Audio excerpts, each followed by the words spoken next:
നമസ്കാരം, എല്ലാവർക്കും സ്നേഹ അഭിവാദനങ്ങൾ. ചില നാളുകൾക്ക് മുമ്പാണ് ഇവിടെ വന്നത്. വീണ്ടും വരുവാൻ ഒരവസരം ലഭിച്ചു. എല്ലാവർക്കും വളരെ നന്ദി. വളരെ കലുഷിതമായ അന്തരീക്ഷമാണ് ദേശീയമായിട്ടും അന്തർദേശീയമായിട്ടും. പൗലോസ് അപ്പോസ്തലനെ പറ്റി പറയുന്ന ദുർഘട സമയം അല്ലേ, perilous time. We have come to dangerous time, difficult times അല്ലേ. We need to expect that, പ്രതീക്ഷിക്കണം. നമുക്ക്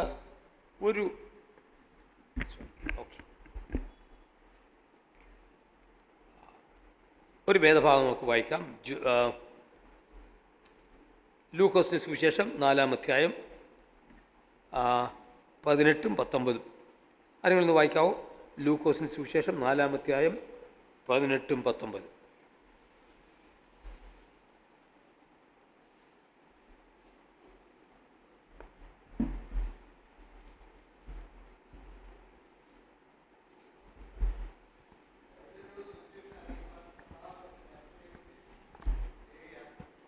അവൻ്റെ ആത്മാവ് എൻ്റെ മേലുണ്ട്, ബദ്ധന്മാർക്ക് വിടുതലും കുരുടന്മാർക്ക് കാഴ്ചയും പ്രസംഗിപ്പാനും പീഡിതന്മാരെ വിടുവിച്ചയപ്പാനും കർത്താവിൻ്റെ പ്രസാദവർഷം പ്രസംഗിപ്പാനും എന്നെ അയച്ചിരിക്കുന്നു. മതി. ഇലക്ഷൻ നടക്കുക അല്ലേ. ഈ രാഷ്ട്രീയ പാർട്ടികൾക്കെല്ലാം ഒരു മാനിഫെസ്റ്റോ ഉണ്ടല്ലേ. വാസ്തവത്തിൽ ഇവരാണോ ലോകത്തിലെ രാഷ്ട്രങ്ങളെ സൃഷ്ടിക്കുന്നത്? അവരല്ല, യേശുക്രിസ്തുവാണ്. യേശുക്രിസ്തു എന്തിനാ, അല്ലെങ്കിൽ ദൈവം എന്തിനാ നമ്മെ സൃഷ്ടിച്ചത്? എന്തിനാ സൃഷ്ടിച്ചത്? ഉൽപ്പത്തി പുസ്തകം 1-ാം അധ്യായം 28 ഒന്ന് വായിച്ച്. ഉൽപ്പത്തി പുസ്തകം 1:28.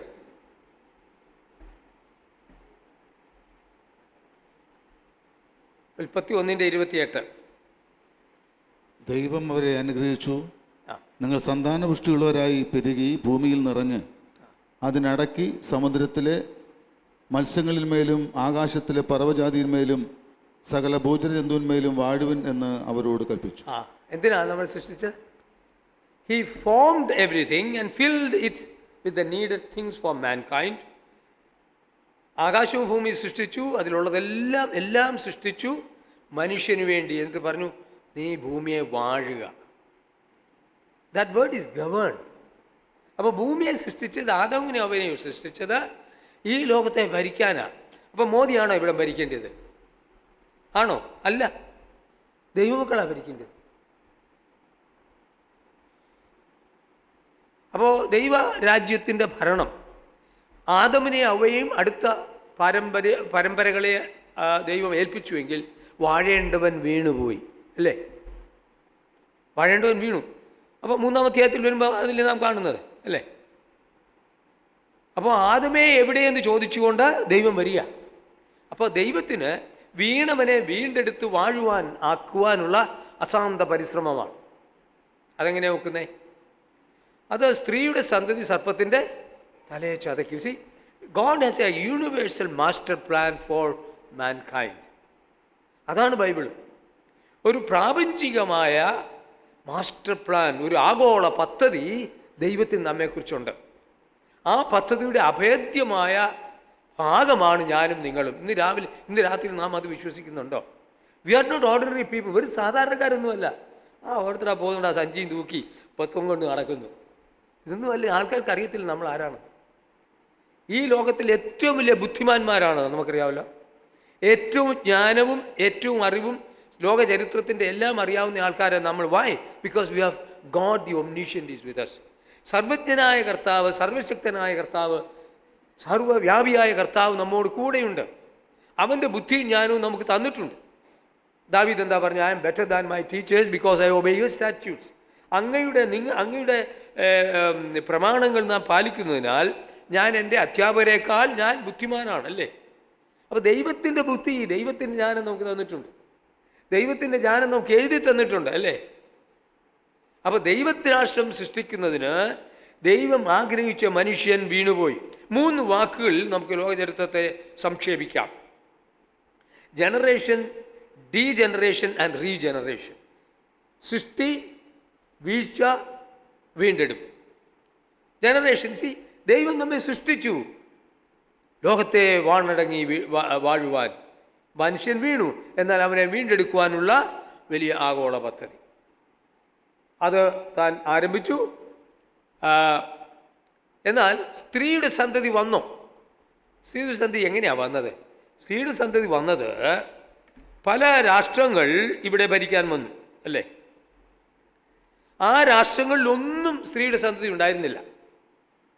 ആദ്യമായിട്ട് ഇവിടെ വന്ന വലിയ രാഷ്ട്രം എന്ന് പറയുന്നത് കനാന്യരാണ്. കനാന്യർ തന്നെ എബൂസ്യരുണ്ട്, ഹിവ്യരുണ്ട്, ഹിത്യരുണ്ട്, ഹിവൈറ്റ്സ് ഉണ്ട്. ആ കനാന്യ ജാതിയിലൊന്നും, കനാന്യ രാഷ്ട്രത്തിലൊന്നും സ്ത്രീയുടെ സന്തതി ഉണ്ടായില്ല. അടുത്തതായിട്ട് വന്നത് സുമേരിയൻസ് ആണ്. സുമേരിയൻസ് ആൻഡ് അക്കേഡിയൻസ്. ലോക ചരിത്രത്തിലേക്ക് പോകാം. ലോക ചരിത്രം ഇതിൻ്റെ അകത്തുള്ളത്. ലോകചരിത്രം വേറെ എടുത്തുമില്ല. പാരായണ ഭഗവത്ഗീതയിലൊന്നും ലോകചരിത്രമല്ല. ലോകചരിത്രം വായിക്കണമെങ്കിൽ ഇത് വായിക്കണം, ബൈബിൾ വായിക്കണം. അപ്പോൾ സുമേരിയൻസും അക്കേഡിയൻസും വന്നു. അവിടെ സ്ത്രീയുടെ സന്തതി വന്നില്ല. അത് കഴിഞ്ഞിട്ട് ഫിലിസ്റ്റൈൻസ് വന്നു, അവിടെയില്ല. അടുത്ത രാഷ്ട്രം ഈജിപ്ഷ്യൻസ് ആയിരുന്നു, അവിടെയില്ല. ബാബിലോണിയൻസ് വന്നു, അവിടെയില്ല. അസീരിയൻസ് വന്നു, അവിടെയില്ല. പേർഷ്യൻസ് വന്നു, അവിടെയില്ല. ഗ്രീക്കുകാർ വന്നു, അവിടെയില്ല. റോമക്കാർ വന്നു. ഇതിലൊന്നും സ്ത്രീയുടെ സന്തതി ഉണ്ടായില്ല. വലിയ ചരിത്രം. എന്നാൽ ഉൽപ്പത്തി പുസ്തകം 12-ാമത്തെ 1-ാം വാക്യം എന്ന് വായിച്ചു. ഉൽപ്പത്തി 12:1.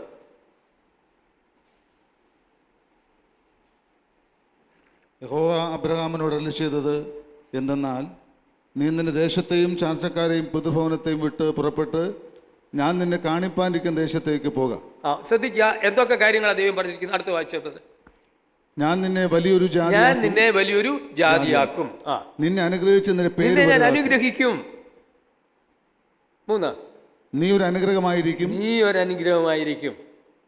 അടുത്ത, നിന്നെ അനുഗ്രഹിക്കുന്നവരെ ഞാൻ അനുഗ്രഹിക്കും. നിന്നെ ശപിക്കുന്നവരെ ഞാൻ ശപിക്കും.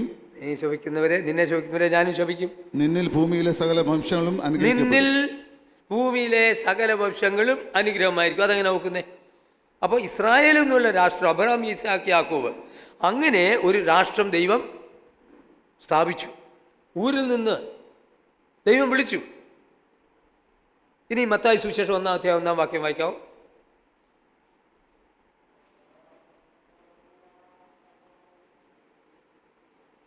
മത്തായി 1:1.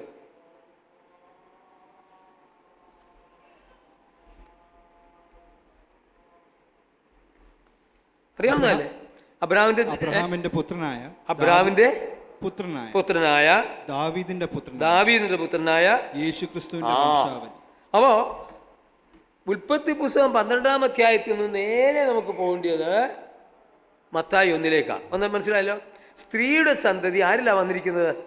അബ്രഹാമിന്റെ പുത്രനായ ദാവീദിന്റെ പുത്രനായ യേശു ക്രിസ്തു വന്നോ. രാജ്യഭാരം ആരുടെ ഇല്ല? മർക്കോസ് സുവിശേഷം 1-ാം അധ്യായം, മർക്കോസ് 1.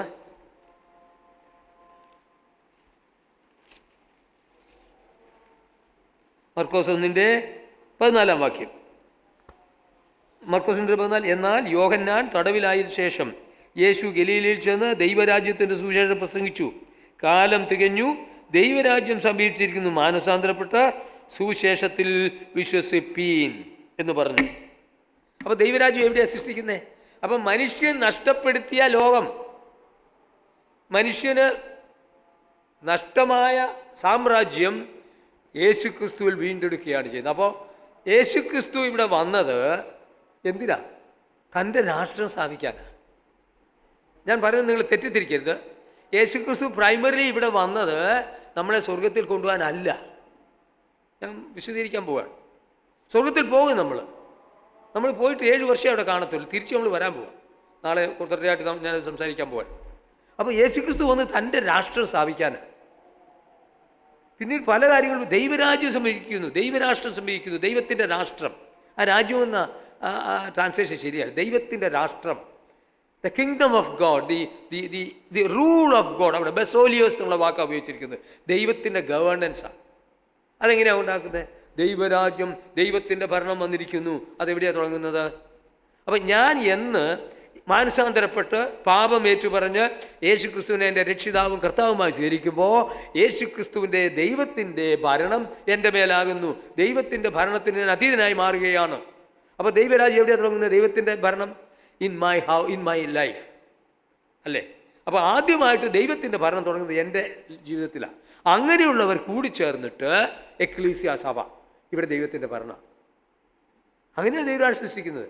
ദൈവത്തിൻ്റെ ഭരണത്തിൻ്റെ, യേശുക്രിസ്തുവിൻ്റെ ഭരണത്തിൻ്റെ കീഴിലാണ് പരിശുദ്ധാത്മാവിനാൽ നാം നയിക്കപ്പെടുകയാണ്, നിയന്ത്രിക്കപ്പെടുകയാണ് ദൈവരാഷ്ട്രം. എന്നാൽ ഒരു നാൾ എന്താ സംഭവിക്കാൻ പോകുന്നത്? ഇങ്ങനെ സഭയായിട്ട് കഴിഞ്ഞ 2000 വർഷമായി നാം സഭയായിട്ട് കൂടിക്കൊണ്ടേയിരിക്കുകയാണ്. ഒരു വെടുന്നനെ എന്തു വരും? അവൻ വരും, കാഹളം ധ്വനിക്കും, മരിച്ചവർ അക്ഷയരായി ഉരുക്കും, ജീവനോട് ശേഷിക്കുന്ന നാം രൂപാന്തരപ്പെട്ടും അക്ഷയരായി ഉയർത്തെഴുന്നേറ്റവർ, the resurrected and the raptured will have reunion. അങ്ങനെയുള്ളവരെ കർത്താവിനോട് ചേർന്ന് ആയിത്തീരും, അല്ലേ? റീയൂണിയൻ ഉണ്ടാകും. 7 വർഷം നാം അവിടെയുണ്ട്. ആ സമയത്ത് ഇവിടെ അന്തിക്രിസ്തു ഭരിക്കാൻ പോവുകയാണ്. അതിനുശേഷം 7 വർഷം കഴിയുമ്പോൾ മശിഹായെ വരിക എന്ന് ഇസ്രായേൽ കരയുമ്പോൾ നാമും കർത്താവിനോട് കൂടെ ഒലിവുമലയിലേക്ക് വരും. യേശുക്രിസ്തുവിൻ്റെ പാദം ഒലിവുമലയിൽ ചവിട്ടുമ്പോൾ ഒലിവുമല 2 പിരിയും. 1000 ആണ്ട് നാം ഇവിടെ വാഴാൻ പോവുകയാണ്. അപ്പം മോദി എന്ത് ചെയ്യും? നമ്മുടെ കാലേ വീഴും. അതാ സംഭവിക്കാൻ പോകുന്നത്. I'm going to talk about that. അപ്പോൾ ആരാ ഭരിക്കാൻ പോകുന്നത്? സൗകര്യമാരെ നിങ്ങൾക്ക് ഭരിക്കാൻ പോകട്ടെ, നമ്മളെല്ലാം ഭരിക്കാൻ പോവാ. ദൈവത്തിൻ്റെ രാഷ്ട്രം നമ്മൾ 1000 ആണ്ട് വാഴാൻ പോവുകയാണ്. അപ്പോൾ ദൈവം വന്നത് തൻ്റെ രാഷ്ട്രം സ്ഥാപിക്കാനാണ്. അപ്പോൾ എന്നിൽ, സഭയിൽ, രാഷ്ട്രത്തിൽ, അങ്ങനെ ദൈവത്തിൻ്റെ ഹിതം ഇവിടെ നിർവഹണം. എന്നാൽ കർത്താവ് അത് സ്ഥാപിക്കുന്നത് വരെ, 1000 ആണ്ട് വാഴ്ച തരുന്നത് വരെ ഒരു കാര്യങ്ങൾ നമ്മളെ ഏൽപ്പിച്ചിട്ടുണ്ട്. അതാണ് ലൂക്കോസ് സുവിശേഷം 4-ാം അധ്യായത്തിൽ നമ്മൾ വായിച്ചത്. എന്താ നമ്മൾ വായിച്ചത്? ഒന്നുകൂടെ നോക്കാം. ലൂക്കോസ് സുവിശേഷം 4 വായിച്ചത് എന്താ? വളരെ പ്രഗത്ഭമായ, വളരെ ആഴമേറിയ ചില ചിന്തകളാണ് അവിടെ ഉള്ളത്. ഒന്ന് എന്താ? കർത്താവ് പറയുകയാണ്, തൻ്റെ ആദ്യത്തെ രാഷ്ട്രീയ പ്രസംഗമായത്. കർത്താവിൻ്റെ ഈസ് ഇൻട്രൊഡ്യൂസിങ് ദ മാനിഫെസ്റ്റോ. യേശു കർത്താവിൻ്റെ ആദ്യത്തെ രാഷ്ട്രീയ പ്രസംഗം, തൻ്റെ രാഷ്ട്രത്തിൻ്റെ പ്രസംഗം. ഞാൻ എന്തിനാ വന്നത്? പരിശുദ്ധാത്മാവിൽ ഞാൻ നിറഞ്ഞവനായിട്ട് വന്നു, ദരിദ്രന്മാരോട് സുവിശേഷം അറിയിപ്പാൻ. നമ്പർ 1 അതാണ് സുവിശേഷം, സദ്വാർത്ത. മനുഷ്യനെ വീണ്ടെടുക്കുന്ന, മനുഷ്യനെ നല്ലതാക്കുന്ന, മനുഷ്യനെ ദൈവത്തോടെത്തിക്കുന്ന സദ്വാർത്ത. മറ്റൊരുത്തിൽ രക്ഷയില്ല. രക്ഷിക്കപ്പെടുവാൻ ആകാശത്തിൻ്റെ കീഴിൽ മനുഷ്യരുടെ ഇടയിൽ നൽകപ്പെട്ട വേറൊരു നാമവുമില്ല. ഞാൻ തന്നെ സത്യവും വഴിയും ജീവനുമാകുന്നു. എന്നിൽ വിശ്വസിക്കുന്നതിന് നിത്യജീവനുണ്ട്. ആ സദ്വാർത്ത, that is the year of grace. കൃപയുടെ ദിനം അവിടെ ആരംഭിക്കുകയാണ്. ഒന്നാമത്തെ കാര്യം, ദൈവരാഷ്ട്രത്തിൻ്റെ പടുത്തുയർത്തുന്നതിൻ്റെ ഫൗണ്ടേഷൻ എന്ന് പറയുന്ന, അടിസ്ഥാനം എന്ന് പറയുന്നത് സുവിശേഷമാണ്. ദാവീദിന്റെ പുത്രനായി ജനിച്ച് മരിച്ച് അടക്കപ്പെട്ട യേശുക്രിസ്തുവിൻ്റെ സുവിശേഷം. പരിശുദ്ധാത്മാവിനാൽ അഭിഷേകം ചെയ്യപ്പെട്ട് താൻ തൻ്റെ മാനിഫെസ്റ്റോ പറയുകയാണ്, എൻ്റെ മേൽ അവൻ ഉണ്ട്. അത് കഴിഞ്ഞ് രണ്ടാമത് എന്താ? ബദ്ധന്മാർക്ക് വിടുതൽ, ബന്ധിതരായവർക്ക്, പ്രിസണേഴ്സിന്, ഇമോഷണലി, ഇൻ്റലക്ച്വലി, ഫിസിക്കലി, ഫൈനാൻഷ്യലി ബന്ധിതരായവരെ വിടുവിക്കുക. അതാണ് 3. കൂടുതലും കുരുടന്മാർക്ക് കാഴ്ച, ബദ്ധന്മാർക്ക് വിടുതലും കാഴ്ചയും പ്രസംഗിപ്പാനും, പീഡിതന്മാരെ വിട്ടയപ്പാനും, കർത്താവിൻ്റെ പ്രസാദവർഷം പ്രസംഗിപ്പാനും. അപ്പോൾ അതിനാണ് ദൈവം നമ്മെ ഏൽപ്പിച്ചത്. ശരിയാണോ? കഴിഞ്ഞ 2000 വർഷമായി നാം അതാ ചെയ്തുകൊണ്ടിരിക്കുന്നത്, അല്ലേ? സോറി.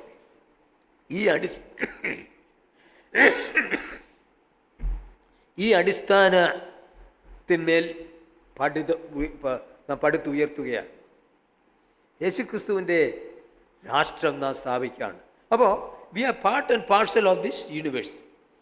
ഈ ജനങ്ങളോട് നാം കടപ്പാടുള്ളവരാണ്. ദരിദ്രന്മാരായ, ആത്മാവിൽ ദരിദ്രരായ മാത്രമല്ല, ഭൗമികമായി ഭൗതികമായി ദരിദ്രരായാലും വിടുവിക്കാനുള്ള അവകാശം നമുക്കുണ്ട്. അതാണ് നമ്മൾ ചെയ്തത്. ഞാനതിലേക്കാണ് ഈ കടക്കുന്നത്. നമ്മൾ എന്താ ചെയ്തത്? നമ്മൾ ജനങ്ങൾക്ക് വിടുതൽ നൽകി. നമുക്ക് മനുഷ്യനെ, സഹജീവികളെ സ്നേഹിക്കുവാനും കരുതുവാനുമുള്ള കൃപ നമുക്ക് നൽകി. കർത്താവ് അതല്ലേ ചെയ്തത്? 3.5 വർഷം നമ്മെ കാണിച്ചു തന്നതാണ്. ബദ്ധന്മാർക്ക് വിടുതൽ, പാർശ്വവൽക്കരിക്കപ്പെട്ടവരെ, മാർജിനലൈസ്ഡ്, ആരോരുമില്ലാത്ത അനാഥരെ, വിധവന്മാരെ, ദരിദ്രരെ, രോഗികളെ, കുഷ്ഠരോഗികളെ, തടവിൽ കഴിയുന്നവരെ ഒക്കെ വിടുവിച്ചു. സുവിശേഷത്താൽ ആത്മാവിൻ്റെ വിടുതൽ മാത്രമല്ല, സുവിശേഷത്തിൻ്റെ ശക്തിയാൽ ഭൗമിക വിടുതലുകളും നമ്മൾ കൊടുത്തു. കഴിഞ്ഞ 2000 വർഷം ഏതാണ് ചെയ്യുന്നത്? ഇന്ന് നമ്മുടെ ഭാരതത്തിൽ 2 വാക്കുകളാണ് നമുക്ക് പറയാനുള്ളത്, ചർച്ച ചെയ്യുന്നത്. ഒന്ന്, nation building and who is a nationalist. ദേശഭക്തൻ, ദേശവിരോധി ആര്, ദേശസ്നേഹി, നാഷണലിസ്റ്റ് ആരാണ് എന്നൊരു ചർച്ചയാണ്. ഈ ദേശം കെട്ടിപ്പടുത്തത് ആരാണ്? Who are the makers, movers and builders of India. ഭാരതത്തെ, നവഭാരതത്തെ സൃഷ്ടിച്ചത് ആരാണെന്നുള്ളത് വലിയൊരു ചർച്ചാ വിഷയമാണ്. അതിന് പല അവാന്തര വിഭാഗങ്ങളുണ്ട്, അത് നമുക്ക് ശ്രദ്ധിക്കേണ്ട. രണ്ടാമത്തേത്, ആ വിഷയം ഞാൻ അല്പം സംസാരിച്ചു, അതായിരുന്നു കഴിഞ്ഞ 10-25 വർഷമായിട്ട് ഞാൻ ചർച്ച ചെയ്തുകൊണ്ടിരിക്കുന്നത്. ആരാണ് ഈ ഭാരതത്തെ നവഭാരതമാക്കിയത്? അന്ധകാരത്തിൽ കഴിഞ്ഞ, അന്ധവിശ്വാസത്തിൽ കഴിയുന്ന, ഇരുട്ടിൽ കഴിഞ്ഞ ഭാരതത്തിന് വെളിച്ചം നൽകി ഈ ഭാരതത്തെ നവഭാരതമാക്കി മാറ്റി ലോകരാജ്യങ്ങളുടെ ഉത്തുംഗ ശ്രേണിയിൽ എത്തിച്ചത് ക്രൈസ്തവ മിഷണറിമാരാണെന്ന് അനിഷേധ്യമായ ചരിത്രത്തിൽ നിരത്തിവെച്ച് ഞാൻ സമർത്ഥിച്ചിട്ടുണ്ട്. അത് നിങ്ങൾക്ക് പലർക്കും അതറിയാം, അത് ആവർത്തിക്കാൻ ഞാൻ ആഗ്രഹിക്കുന്നില്ല. രണ്ടാമത്തെ വിഷയം എന്താ? നാഷണലിസം. ആരാ ഈ ദേശഭക്തൻ? ആരാ ദേശഭക്തൻ? ഒരുവിധം പറഞ്ഞാൽ ഈ ദേശഭക്തിയെ അവർ ഒരു ആനിമൽ കൗ, പശുവിൻ്റെ പേരിലാണ് ദേശഭക്തിയെ അവർ നിർവചിക്കുന്നത്. I say it like this: if you treat cow as mummy, you are a nationalist. If you treat cow as yummy, you are anti nationalist. അല്ലേ? പശുവിനെ അമ്മയായിട്ട്, ഗോമാതാവായിട്ട് സ്വീകരിച്ചാൽ നീ ദേശഭക്തനാണ്, പശുവിനെ നീ ഭക്ഷിച്ചാൽ ദേശവിരോധിയാണ്. ഇതാണ് ഇവിടുത്തെ നാഷണലിസം. അല്ലേ? അപ്പോൾ ഇങ്ങനെ വളരെ കുരിശിതമായ ചിന്താഗതികളോട് കൂടി രാഷ്ട്രത്തെ നിർമ്മിക്കാൻ ശ്രമിക്കുകയാണ്. നമുക്കത് പ്രശ്നമല്ല. ഈ രാഷ്ട്രത്തെ നിർമ്മിച്ചതാരാ? ക്രൈസ്തവ മിഷണറിമാരാണ്. നിങ്ങൾ, എൻ്റെ പുസ്തകം നിങ്ങളുടെ കയ്യിലുണ്ട്, ഞാൻ കൂടുതലായിട്ട് പറയുവാൻ ആഗ്രഹിക്കുന്നില്ല. ആധുനിക ഭാരതം, ബൈബിളിൻ്റെ സൃഷ്ടി, എൻ്റെ original is let there be India. അത് 900ഓളം പേജുകളുണ്ട്. ഞാനതിപ്പോൾ റിവൈസ് ചെയ്തുകൊണ്ടിരിക്കുകയാണ്. ഇന്ത്യയിലെ സകലമാന ദിശകളിലും സകലമാന അപൂർത്തിയുടെ നിദാനം, കാരണമെന്ന് പറയുന്നത് ക്രൈസ്തവ മിഷണറിമാരാണ്. From linguistics to literature to literacy. വാമൊഴിയായിരുന്നതിനെ വരമൊഴിയാക്കി നമ്മുടെ ഭാഷകൾ. 1652 ഭാഷകളുള്ള ഭാരതത്തിൽ 200 ഭാഷകൾക്ക് മാത്രമേ ആധുനിക ലിപിയുള്ളൂ. അതെല്ലാം ക്രൈസ്തവ മിഷണറിമാരാണ്. സോ ലിപി നമ്മൾ നൽകി. വാമൊഴിയായിരുന്നതിനെ വരമൊഴിയാക്കി മാറ്റി. ഒന്ന് ഓർത്ത് നോക്ക്, നമ്മുടെ ഭാഷയ്ക്ക് ലിപി ഇല്ലായിരുന്നെങ്കിൽ എന്തായിരുന്നു? മലയാളത്തിന് ആരാ ലിപി നൽകിയത്? പിണറായിയാണ്. ആരാ നൽകിയത്? ഹെർമൻ ഗുണ്ടർട്ട്, ബെഞ്ചമിൻ ബെയ്ലി, ഇവരൊക്കെയാ 150-200 വർഷങ്ങൾക്ക് മുമ്പ്. അല്ലേ? എഴുത്ത് ഇവിടെ അപ്പോൾ നമുക്ക് ലിപി നൽകി, ഗ്രാമർ ഉണ്ട് എല്ലാ ഭാഷയും. എന്നാൽ ഗ്രാമറിനെ, വ്യാകരണത്തെ ശാസ്ത്രീയമായി വിശകലനം ചെയ്ത് മറ്റുള്ളവർക്ക് പഠിക്കാവുന്ന രീതിയിൽ സ്ട്രക്ചർ പ്രഖ്യാപിച്ചത് ക്രൈസ്തവ മിഷണറിമാരാണ്. സോ ലിപി, ഗ്രാമർ, വ്യാകരണം, ഡിക്ഷണറി, മൾട്ടിലിംഗ്വൽ ഡിക്ഷണറി ആരാ നൽകിയത്? നമ്മൾ ഭാഷ പഠിക്കാനുള്ള ഡിക്ഷണറി ആരാ നൽകിയത്? ക്രൈസ്തവ മിഷണറിമാരാണ്. അപ്പോൾ പിന്നെ പ്രോസ്, ഇവിടെ നമ്മുടെ കേരളത്തിൽ തന്നെ ഗദ്യം ഉണ്ടായിരുന്നില്ല. ഗദ്യം എന്ന് പറയുന്നത് കേരളത്തിലില്ല. മലയാളത്തിൽ ഗദ്യമില്ല. എഴുത്തച്ഛൻ മലയാളത്തിൻ്റെ പിതാവാണെന്ന് പറഞ്ഞാലും ഗദ്യം അദ്ദേഹം എഴുതിയിരുന്നില്ല, കവിതയായിരുന്നു എഴുതിയിരുന്നത്. എന്നാൽ സുകുമാർ അഴീക്കോട് പറയുന്നത് മലയാളത്തിൻ്റെ പിതാവ്, അച്ഛൻ എഴുത്തച്ഛനാണെന്ന് നാം കരുതുന്നുണ്ടെങ്കിലും മലയാളത്തിൻ്റെ വളർത്തച്ഛൻ ഹെർമൻ ഗുണ്ടർട്ടാണ്. സുകുമാർ അഴീക്കോട് സാധാരണ പറയാറുണ്ട്, 2 പുസ്തകങ്ങളാണ് എൻ്റെ തലയിടയിൽ. ഒന്ന് ബൈബിളും, 2 ഹെർമൻ ഗുണ്ടർട്ടിൻ്റെ ആ വലിയ ഡിക്ഷണറിയാണ്. ഇതിലുണ്ട് 1200 പേജുണ്ട്. അതാണ് ഇരിക്കുന്നത്. അതൊരു വലിയ എൻസൈക്ലോപീഡിയ. ഒന്ന് ഓർത്ത് നോക്കണം. 1860, 1870കളിലാണ് ഉണ്ടാക്കിയത്. ഓർത്ത് നോക്ക്. അപ്പോൾ നമുക്ക് ഗദ്യം തന്നു, നമുക്ക് ഡിക്ഷണറി തന്നു, ഗ്രാമർ തന്നു, പിന്നെ നോവൽ തന്നു, പത്രം തന്നു. ആദ്യത്തെ പത്രം ആരാ കൊണ്ടുവന്നത്? ക്രൈസ്തവ മിഷണറിമാരാണ്. 1818ലാണ് ബംഗാളിൽ ആദ്യമായിട്ട് 3 പത്രങ്ങൾ വില്യം കേരി കൊണ്ടുവരുന്നത്.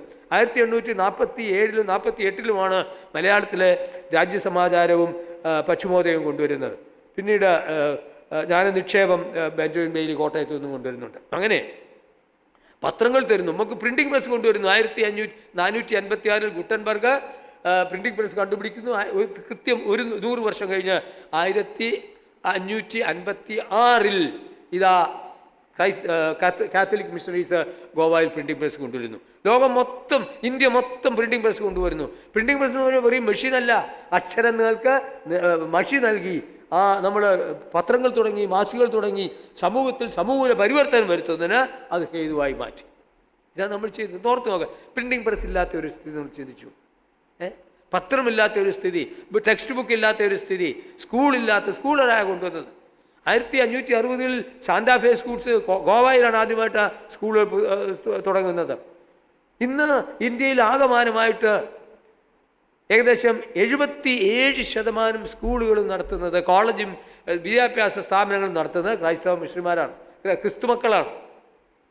85% ആരോഗ്യരംഗത്ത് പ്രവർത്തിക്കുന്നത് ക്രിസ്തുമക്കളാണ്. ഓർത്തോ, ഇതാണ് സ്ഥിതി. അപ്പോൾ നമ്മളാണ് കൊണ്ടത്. ഞാൻ അതിനെക്കുറിച്ച് ഞാൻ വിശ്വസിക്കുന്നില്ല, നിങ്ങളെല്ലാം ഒത്തിരി അറിയാവുന്നതാണ്. കഴിഞ്ഞ 125 ഭാഷകൾ ഞാൻ വിശകലനം ചെയ്തതിൽ ഞാൻ കണ്ടുപിടിച്ചത് 180 200 വർഷങ്ങൾക്ക് മുമ്പ് ക്രൈസ്തവ മിഷണന്മാർ നമുക്ക് 85 ഡിക്ഷണറികൾ, 116 ഗ്രാമർ പുസ്തകങ്ങൾ, 45 പത്രങ്ങളിൽ നിന്ന്. എന്നാൽ 1847 ശേഷം ഉള്ള സംഭവങ്ങളാണ് ഓർത്തോണം. 1847 ഇതാര് പറയുന്നു? എന്നാൽ ഇന്നത്തെ പത്രങ്ങളെല്ലാം എന്തിനാണ് ഉപയോഗിക്കുന്നത്? ക്രൈസ്തവരെ ചുട്ടരിക്കുവാൻ, ക്രൈസ്തവർക്കെതിരായിട്ട് എഴുതുവാനല്ലേ മാധ്യമങ്ങൾ എന്നെല്ലാം അധികാരികളുടെ ചട്ടുകങ്ങളായി മാറിയിരിക്കുകയാണ്, അവരുടെ പാദസേവകരായി മാറിയിരിക്കുകയാണ്. സത്യത്തിന് സ്ഥാനമില്ല. 2 വാക്കുകളാണ് ഇന്ന് ഭാരതത്തെ നിയന്ത്രിക്കുന്നത്, നുണയും ഭയവും.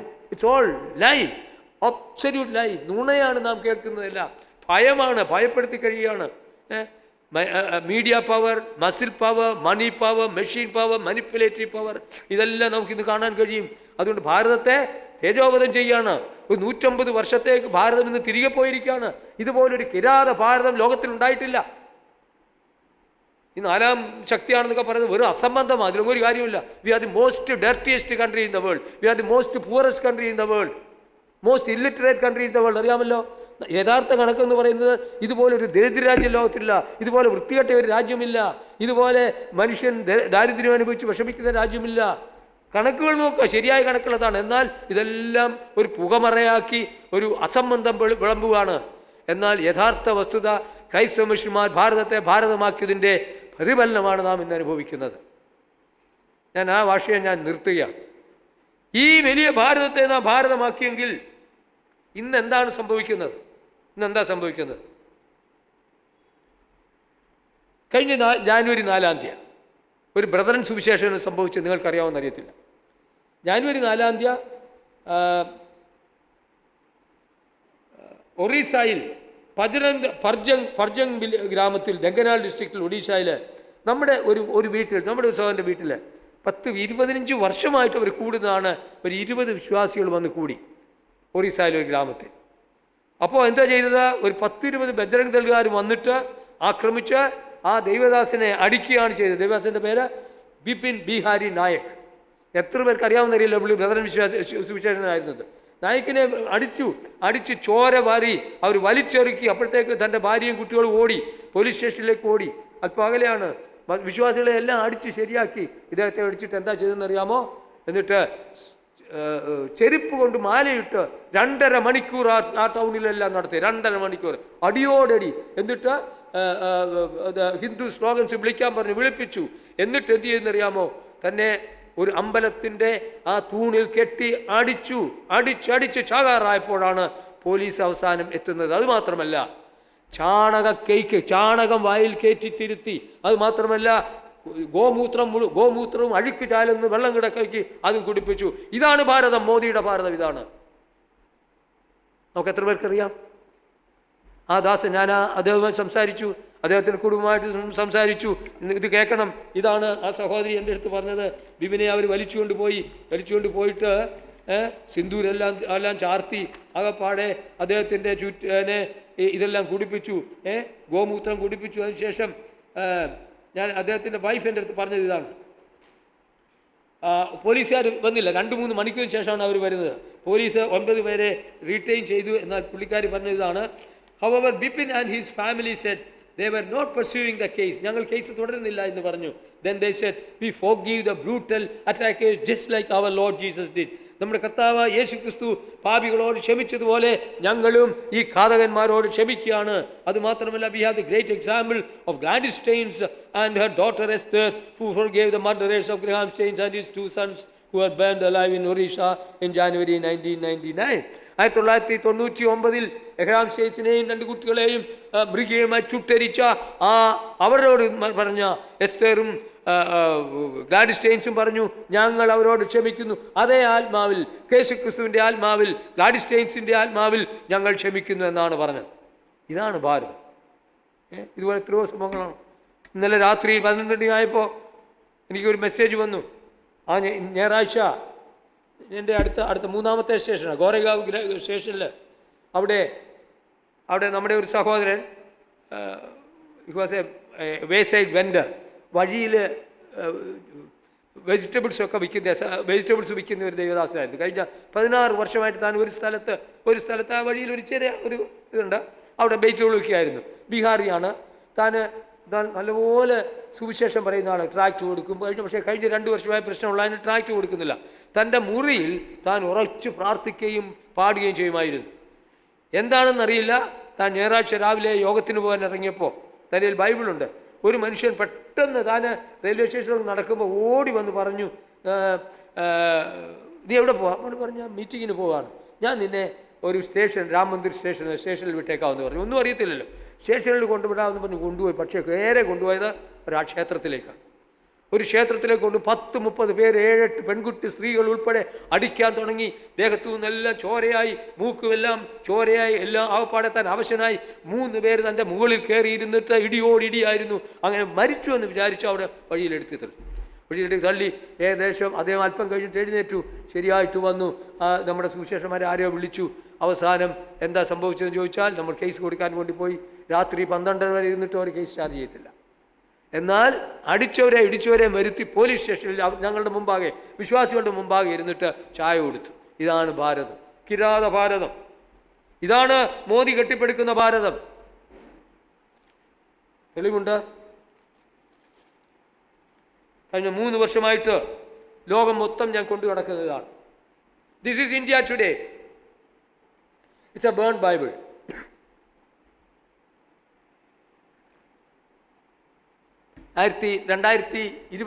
മെയ് 3 മണിപ്പൂരിൻ്റെ തലസ്ഥാനമായ ഇംഫാലിൽ നമ്മുടെ ഒരു സഭാ ഹാളിൽ ഒരു സുവിശേഷം ഉണ്ടായിരുന്നു. അദ്ദേഹത്തോട് ആരോ വിളിച്ചു പറഞ്ഞു, പൊയ്ക്കോ, തൻ്റെ ഭാര്യ താൻ മെയ്തേയാണ്, തൻ്റെ ഭാര്യ കുക്കി വംശയാണ്, ഓടിക്കോ, കാട്ടിലേക്ക് പോയിക്കോ, നീ കൊല ചെയ്യപ്പെടുമെന്ന് പറഞ്ഞു. എന്താ സംഭവിച്ചതെന്നറിയാമോ? അദ്ദേഹം ഓടി. 2 മണിയായപ്പോൾ ഒരു ട്രക്ക് കൊണ്ടുവന്നിട്ട് ആ സഭാ ഹാളിലെ സകല കാര്യങ്ങൾ അവരെടുത്തുകൊണ്ട് പോയി, പുസ്തകങ്ങളെല്ലാം. എന്നിട്ട് 4 മണിയായപ്പോൾ അവർ 5-6 ഗ്യാസ് സിലിണ്ടർ ട്രക്കി കൊണ്ടുവന്നിട്ട് ആ സഭാ ഹാൾ മൊത്തം കത്തിച്ചിട്ട് ആ ചാരത്തിൽ നിന്ന് ഞാൻ എടുത്തതാണ്. കഴിഞ്ഞ 3 വർഷമായി ഞാൻ ഇന്ത്യ മൊത്തം, ലോകം മൊത്തം ഞാൻ ഇത് കൊണ്ടുപോവുകയാണ്. This is the battle. It's A battle against the Bible, battle against the Bible people, battle against the Bible beliefs and Bible buildings. ഇതൊരു യുദ്ധമാണ്. ബൈബിളിനെതിരായിട്ട്, ബൈബിൾ പ്രവർത്തകർക്കെതിരായിട്ട് ഉള്ള യുദ്ധമാണ്. 5 രീതിയിലുള്ള യുദ്ധമാണ് നടക്കുന്നത്. 1, ഫിസിക്കൽ. നമ്മുടെ സഹോദരിമാരെ റേപ്പ് ചെയ്യുകയാണ്. നമ്മുടെ യുവാക്കന്മാരെ വെച്ചുപിടിച്ച് അവരുടെ കഴുത്തറുത്തിട്ട് വേലിയിൽ തോക്കി, എന്നിട്ട് അവൾ തന്നെ ഫോട്ടോ എടുത്ത് അയക്കുകയാണ്. Physical attack. അത് മാത്രമല്ല, സോഷ്യൽ ഓസ്ട്രസൈസേഷൻ, സാമൂഹ്യമായി നമ്മളെ തകർക്കുകയാണ്. ഛത്തീസ്ഗഡിൽ എന്താണ് സംഭവിക്കുന്നത് അറിയാമോ? അവിടെ ഒരു മരിച്ച മൃതദേഹത്തെ കുഴിച്ചിടാൻ അവകാശമില്ല ക്രിസ്ത്യാനിയാണെങ്കിൽ. മരിക്കാൻ പോലും അനുവദിക്കുന്നില്ല. കഴിഞ്ഞ ദിവസം 5-6 ജഡങ്ങൾ പല ദിവസങ്ങളായിട്ട് അവർ കുഴിച്ചെടുത്തു. എന്നിട്ട് 30 കിലോമീറ്റർ അകലെയായി കുഴിച്ചെടുത്ത് നമ്മുടെ വിശ്വാസികളുടെ ശരീരത്തിൽ അവർ സിന്ദൂരം ചെയ്ത് അവർ പൂജ ചെയ്ത് ഹിന്ദുവാക്കി മാറ്റി. എന്നിട്ട് കൊണ്ടുപോകൊള്ളാൻ പറഞ്ഞു. എന്തൊരു ആഭാസത്തരമാണ് നമ്മുടെ രാഷ്ട്രത്തിൽ നടക്കുന്നതെന്നറിയാമോ? ആ ആദിവാസികൾ, ഈ ഛത്തീസ്ഗഡിലുള്ള ആദിവാസികൾക്ക് അവർക്ക് റേഷൻ കൊടുക്കത്തില്ല. അവിടുത്തെ കടകളിൽ നിന്ന് സാധനം വാങ്ങിക്കാൻ അനുവദിക്കത്തില്ല. അവരുടെ സ്ഥലത്ത്, അവരുടെ സ്വന്തം ഭൂമിയിൽ കൃഷി ചെയ്യാനൊക്കെ കഴിയത്തില്ല. അവർ കൃഷി ചെയ്ത് കഴിയുമ്പോൾ അവരുടെ ഗോതമ്പും ധാന്യങ്ങളും എല്ലാം മറ്റുള്ളവർ അറുത്തുകൊണ്ട് പോവുകയാണ്. കൂട്ടമായിട്ട് രാത്രികളിൽ നമ്മുടെ വീടുകളിൽ കയറി അടിച്ചിട്ട് അവരെ വീടുകൾ കത്തിക്കുകയാണ്. മണിപ്പൂരിൽ ഏകദേശം 1100ഓളം നമ്മുടെ വീടുകൾ കത്തിച്ചിട്ടുണ്ട്. 60,000 പേര്, ഞാൻ മണിപ്പൂരിൽ പോയിരുന്നു, 60,000 പേര് ഇന്ന് കഴിഞ്ഞ 3 വർഷമായിട്ട് അഭയാർത്ഥികളായി സ്വന്തം രാജ്യത്ത് കഴിയുകയാണ്. ഒന്നുമില്ല. അവരുടെ വീടുകളെല്ലാം കത്തിച്ചിരിക്കുകയാണ്. ഒന്നുമില്ല, 3 വർഷമായി. വളരെ ദയനീയമായ സ്ഥിതിയിലാണ് അവർ കഴിയുന്നത്. നമ്മുടെ വിശ്വാസികൾ ഒരു 60 വീടുകൾ വെച്ച് കൊടുത്തിട്ടുണ്ട്. ഒരു ചെറിയൊരു സ്കൂൾ ഒരിടത്ത് പറഞ്ഞിട്ടുണ്ട്. എന്തൊരു 60,000 കാര്യങ്ങളിൽ ആര് നോക്കും? നമുക്കിതിൽ ഒരു ബാധ്യതയിൽ കടപ്പാടില്ലേ പ്രിയപ്പെട്ടവർ? നമ്മുടെ വിശ്വാസികൾ ഇപ്പോഴ് മോദി അധികാരത്തിൽ വന്നതിന് ശേഷം കഴിഞ്ഞ 11 വർഷമായിട്ട് 4600 അക്രമങ്ങൾ ക്രൈസ്തവർക്കെതിരായിട്ടുണ്ട്. 4600 അക്രമങ്ങൾ കഴിഞ്ഞ 11 വർഷമായിട്ട്. അതിലെല്ലാ രേഖകളും ഡോക്യുമെൻ്റ് ആഫ്റ്റർ ഡോക്യുമെൻ്റ് പ്രൈം മിനിസ്റ്ററുടെ മേശപ്പുറത്ത് ഞങ്ങൾ എത്തിച്ചിട്ടുണ്ട്. ഒരനക്കവുമില്ല, ഒന്നും ചെയ്യുന്നില്ല. It is physical attack. Number 2 intellectual attack. ബൗദ്ധികമായി നമ്മെ എതിർത്തുകൊണ്ടിരിക്കുകയാണ്. എന്താ? നമ്മൾ വിദേശീയരാണ്. നമ്മളെല്ലാവരും വിദേശീയരല്ലേ? മോദി എവിടെ നിന്നാണ് വന്നത്? നമ്മളെല്ലാവരും ഷേഖ് മുഹമ്മദ് യാഫിയത്തിൻ്റെ മക്കളല്ലേ? മോദി എൻ്റെ കസിനാണ്. നമ്മളെല്ലാം റിലേറ്റീവ്സ് അല്ലേ? ലോകത്തിലെ സകല മനുഷ്യരും ഷേഖ് മുഹമ്മദ് യാഫിയത്തിൻ്റെ മക്കളല്ലേ? അല്ലേ? പിന്നത്തെ നമ്മൾ വിദേശീയരെന്ന് പറഞ്ഞാൽ എല്ലാവരും വിദേശീയരാണ്. എല്ലാം അരാരാത് മൗണ്ടനിൽ നിന്നല്ലേ വന്നത്. അപ്പോൾ അതിലൊരു യാതൊരു അർത്ഥവുമില്ല. 2, നമ്മൾ സായിപ്പിൻ്റെ ചെരുപ്പ് നക്കികളാണ്. സായിപ്പാണ് ഇവിടെ ക്രിസ്ത്യാനിത്വം കൊണ്ടുവന്നത്. അല്ല, 2000 വർഷം മുമ്പ് തോമസ് ലീ ആണ് ഇവിടെ കൊണ്ടുവന്നത്. ഇവിടെ ഇന്ത്യയിൽ BC 1000 മുതൽ ധാരാളം യഹൂദന്മാർ ഇവിടെ ഉണ്ടായിരുന്നു. 3000 വർഷത്തെ ചരിത്രമാണ് യഹൂദന്മാർക്ക്. ധാരാളം യഹൂദന്മാരുണ്ടായിരുന്നു. കൊടുങ്ങല്ലൂരുണ്ടായിരുന്നു, കേരളത്തിൽ വിവിധ ഭാഗങ്ങളുണ്ടായിരുന്നു, ബോംബെയിലുണ്ടായിരുന്നു, വിവിധ സ്ഥലങ്ങളുണ്ടായിരുന്നു.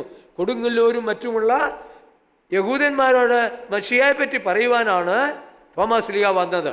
സോ ആദ്യത്തെ ഈ ഭാരതത്തിലെ ക്രൈസ്തവ കൺവേർട്സ് എന്ന് പറയുന്നത് യഹൂദന്മാരാണ്. ശശി തരൂരിയുടെ പറയുണ്ടായല്ലോ, ഒരു തോമസ് ലീഗ കൊടുങ്ങല്ലൂർ വന്നിറങ്ങുമ്പോൾ അരാമ്യ ഭാഷയിൽ നൃത്തം ചെയ്ത് സ്വീകരിച്ചത് ഒരു പെൺകുട്ടിയാണ്, ഒരു യഹൂദ പെൺകുട്ടിയാണ്. അപ്പോൾ ആദ്യമായിട്ട് വിശ്വാസത്തിലേക്ക് വരുന്നത് യഹൂദന്മാരാണ്. ഇന്ത്യയിലെ കേരളത്തിലെ ക്രൈസ്തവ പാരമ്പര്യം അങ്ങനെയാണ്. അതിനുശേഷമാണ് മലയാളികൾ വിശ്വാസത്തിലേക്ക് വരുന്നത്. ഇവിടെ ബ്രാഹ്മണന്മാരൊന്നുമല്ല. ബ്രാഹ്മണന്മാർ 8ാം നൂറ്റാണ്ട് വരെ ഇവിടെ ബ്രാഹ്മണന്മാരില്ല. അതാണ് 8ാം നൂറ്റാണ്ട് വരെ ബ്രാഹ്മണന്മാരില്ല. 9ഉം 10ഉം ഒക്കെയാണ് വരുന്നത്. അപ്പോൾ പിന്നെ ബ്രാഹ്മണന്മാരല്ല. ചില ക്രിസ്ത്യാനികൾക്ക് ഞങ്ങളെല്ലാം ബ്രാഹ്മണനായിരുന്നു. എന്നാന്നറിയാം, മനുഷ്യനായിട്ട് സ്വീകരിക്കാത്ത ബ്രാഹ്മണ്യത്തിൻ്റെ പിന്നാലെ പോകുന്ന കുറേ ബ്രദറുകാരുമുണ്ട്. അതാ അതിൻ്റെ അകത്ത് വ്യത്യാസം. എന്താണെന്ന് അവർക്കറിയാം. എന്താണ് ബ്രാഹ്മണ്യത്വം എന്ന് അവർക്ക് അറിയത്തില്ല. അല്ല, യഹൂദന്മാരായിരുന്നു. യഹൂദ പാരമ്പര്യം എന്ന് പറഞ്ഞാൽ പിന്നെയും മനസ്സിലാക്കാൻ കഴിയും. അപ്പോൾ നമ്മൾ ആരും സായിപ്പിൻ്റെ അല്ല. സായിപ്പ് in fact British government never allowed a single missionary to land India till 1813. 1813 വരെ ഒരൊറ്റ മിഷണറിയെയും ഇവിടെ വരുവാൻ ബ്രിട്ടീഷ് ഗവൺമെൻറ് അനുവദിച്ചിരുന്നില്ല.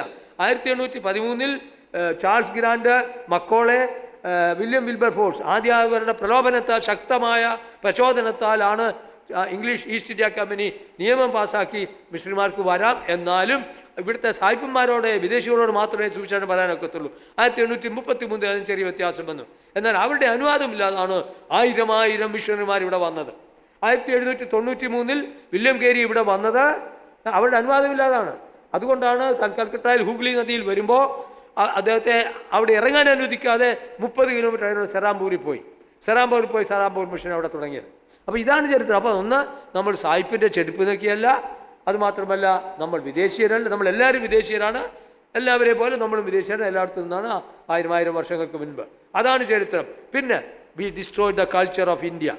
നമ്മൾ ഭാരതത്തിൻ്റെ സംസ്കാരം നശിപ്പിച്ചില്ല.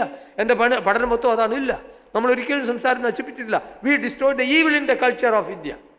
ഈവിൾ, ഈ സംസ്കാരത്തിൻ്റെ ചടുലമായിരുന്ന സംസ്കാരത്തിലെ ദൂഷ്യവശങ്ങളാണ് നമ്മൾ മാറ്റുന്നത്. സതി, ഇൻഫൻറ്റിസൈഡ്, ആദ്യമായത് കുഷ്ഠരോഗികളെ ചുട്ടരിക്കുന്നത്, ഇതൊക്കെയായിരുന്നു നമ്മൾ മാറ്റിയത്. അല്ലാതെ സംസ്കാരത്തിലെ നല്ലതൊന്നും നമ്മൾ തകർത്തിട്ടില്ല.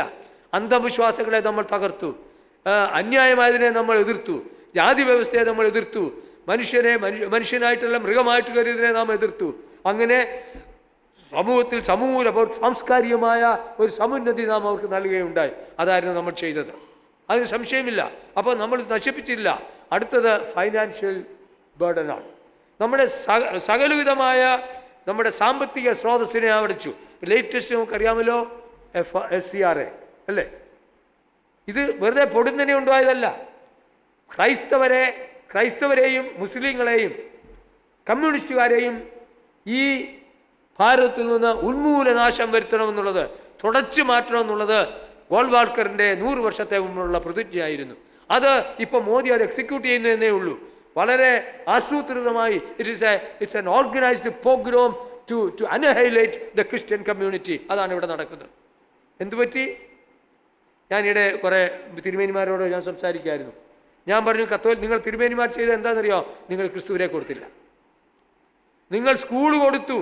We educated people, then they become illiterate and they throw stones at you. You make Indians healthy and they burn you. അതല്ലേ നടക്കുന്നത്. ഛത്തീസ്ഗഡിലെ ചീഫ് മിനിസ്റ്റർ 10ാം ക്ലാസ് വരെ പഠിച്ചിട്ടുള്ളൂ. കൊടുക്കാൻ പൈസയില്ലായിരുന്നു. 10ാം ക്ലാസ് വരെ ഛത്തീസ്ഗഡിലെ ആദിവാസിയായിരിക്കുന്ന ചീഫ് മിനിസ്റ്റർ അദ്ദേഹം എന്തായെന്ന് അറിയാമോ? ലോയോള സ്കൂളിലാണ് പഠിച്ചത്. കത്തോലിക്ക അമ്മമാർ ഫ്രീ ആയിട്ട് പഠിപ്പിച്ച ആ മനുഷ്യൻ ചീഫ് മിനിസ്റ്ററായിട്ട് ക്രിസ്ത്യാനികളെ കൊന്നുപിടിക്കുകയാണ്. ഏറ്റവും ഒടുവിൽ ഛത്തീസ്ഗഡിലെ നിയമങ്ങൾ നിങ്ങൾക്കറിയാമോ? ഒരു ബൈബിളും കൊണ്ട് നടന്നാൽ, അതുവഴി പോയാൽ മതി, വീട്ടിൽ നിന്ന് ബൈബിൾ വായിച്ചാൽ മതി, അറസ്റ്റ് ചെയ്ത് അകത്തിടാം. 1 ലക്ഷം, 5 ലക്ഷം, 10 ലക്ഷം ഫൈനാണ്. തടവ് എത്രയാണെന്നറിയാമോ? വിത്തൗട്ട് ബെയിൽ, വിത്തൗട്ട് ട്രയൽ, ജാമ്യമില്ലാതെ, വാദം കേൾക്കാതെ നിന്റെ ആയുസ് മൊത്തം ജീവപര്യന്തം തടവിലിടാം. ഇത്ര കിരാത ഭാരതവും നിയമങ്ങളുമാണ്. 13ാമത്തെ സ്റ്റേറ്റിൽ മഹാരാഷ്ട്രയിൽ ആക്കിയിരിക്കുകയാണ്. ഫഡ്നാവിസ് ഞങ്ങളുടെ ചീഫ് മിനിസ്റ്റർ പറഞ്ഞു കഴിഞ്ഞു, ഒരൊറ്റ ഹൗസ് ചർച്ച ഞങ്ങൾ അനുവദിക്കത്തില്ല എന്ന് പിന്നെ ഞാൻ പറഞ്ഞു കഴിഞ്ഞു. 4 ഹൗസ് ചർച്ചിന് ഇന്നലെ ഏറ്റവും കഴിഞ്ഞ ഞായറാഴ്ച അവർ നോട്ടീസ് കൊടുത്തു കഴിഞ്ഞു. ഞാനൊരു ചെറിയൊരു ഹൗസ് ചർച്ചിലാണ് കൂടുന്നത്. ഇതാണ് ഭാരതം. എവിടെ സ്വാതന്ത്ര്യം? എവിടെ സ്വാതന്ത്ര്യം? ഇതെല്ലാം നമുക്ക് തന്നിട്ടുള്ളതാണ്. ഇതാണ് this is the constitution of India. ഇതെന്താ പറഞ്ഞിരിക്കുന്നത്? ആർട്ടിക്കിൾ 25 എന്താന്ന് പറഞ്ഞിരിക്കുന്നത്? You have every right to profess, to practice and propagate. വിശ്വസിക്കുന്നതിനും പ്രയോഗത്തിൽ വരുത്തുന്നതിനും പ്രചരിപ്പിക്കുന്നതിനുള്ള പൂർണ്ണമായ അവകാശം നമുക്കുണ്ട്. അതുമാത്രമല്ല, India is a signatory to article 18 of the international human rights of the united nations. UNO-യിലെ ഹ്യൂമൻ റൈറ്റ്സിൽ മനുഷ്യാവകാശ ബില്ലിൻ്റെ 18ാം ഛേദത്തിൽ നാം ഒപ്പിട്ടിട്ടുണ്ട്. എന്താ അതിനർത്ഥം എന്നറിയാമോ? Anyone has the right to change from one faith to another. ഒരു വിശ്വാസത്തിൽ നിന്ന് വേറൊരിടത്തിലേക്ക് പോകാനുള്ള അവകാശം ഏത് മനുഷ്യനുമുണ്ട്. ഇത് ഒപ്പിട്ടു. അത് മാത്രമല്ല, ഇന്ത്യ 7ാമത്തെ പ്രാവശ്യം 40 അംഗ ഇന്റർനാഷണൽ ഹ്യൂമൻ റൈറ്റ്സ് അസോസിയേഷൻ കമ്മീഷന്റെ മെമ്പറാണ്. ഒരു വശത്ത് നാം ഹ്യൂമൻ റൈറ്റ്സിനെ പൊക്കിപ്പിടിച്ച് ലോകം മൊത്തം നടക്കുമ്പോൾ ഇവിടെ യൂദാസിന്റെ ചുംബനമാണ്. ഈ വശത്ത് നമ്മളെ കത്തിക്കുകയാണ് ചെയ്തത്. ഈ അസംബന്ധം അവസാനിപ്പിച്ചേ മതിയാകൂ. ഇതിനെതിരായിട്ട് നാം ഒന്നും ചെയ്യുന്നില്ല. ഇതെന്താണ് പറഞ്ഞിരിക്കുന്നത്?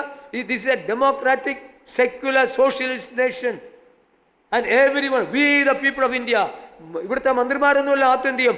വി ദ പീപ്പിൾ, നമ്മുടെ ജനങ്ങൾ, ഓരോ പൗരൻ്റെയും വകയാണ് ഈ ഭാരതം എന്ന് പറയുന്നത്.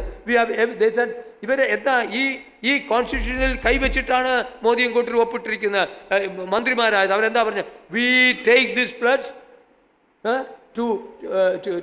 to keep everyone in treat everyone's equality, fraternity, liberty, dignity. എന്താണ്? സമത്വം, സ്വാതന്ത്ര്യം, സാഹോദര്യം, സഹവർത്തിത്വം. ഇതാണ് ഇവിടെ നടക്കുന്നത്. എവിടെയാണ് ഇവിടെ നടക്കുന്നത്? ജാതി വ്യവസ്ഥ കൊടുമ്പിരിക്കൊണ്ടിരുന്ന ഭാരതത്തിന് ജാതി വ്യവസ്ഥയെ തച്ചുടച്ചത് ക്രൈസ്തവ മിഷണറിമാരാണ് അല്ലേ? ഇവിടെ ബ്രാഹ്മണൻ തലയിൽ നിന്ന് വന്നു, ക്ഷത്രിയൻ തോളിൽ നിന്ന് വന്നു, വൈശ്യൻ തുടയിൽ നിന്ന് വന്നു, ചണ്ടാളിനും ശൂദ്രനും കാലിൽ നിന്ന് വന്നു.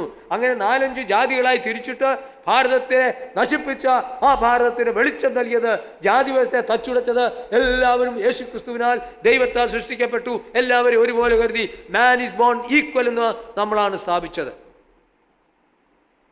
ഇതാണ് ഇവിടുത്തെ ചരിത്രം. നാം ഇന്ന് എന്താണ് നേടുന്നത്? This is India today. നമുക്ക് എന്ത് ചെയ്യാനും ഒന്നും ചെയ്യാനും പറ്റില്ല. ഞാൻ കഴിഞ്ഞ 30 വർഷമായിട്ട് ഞാൻ വിഷയം സംസാരിച്ചുകൊണ്ടിരിക്കുകയാണ്.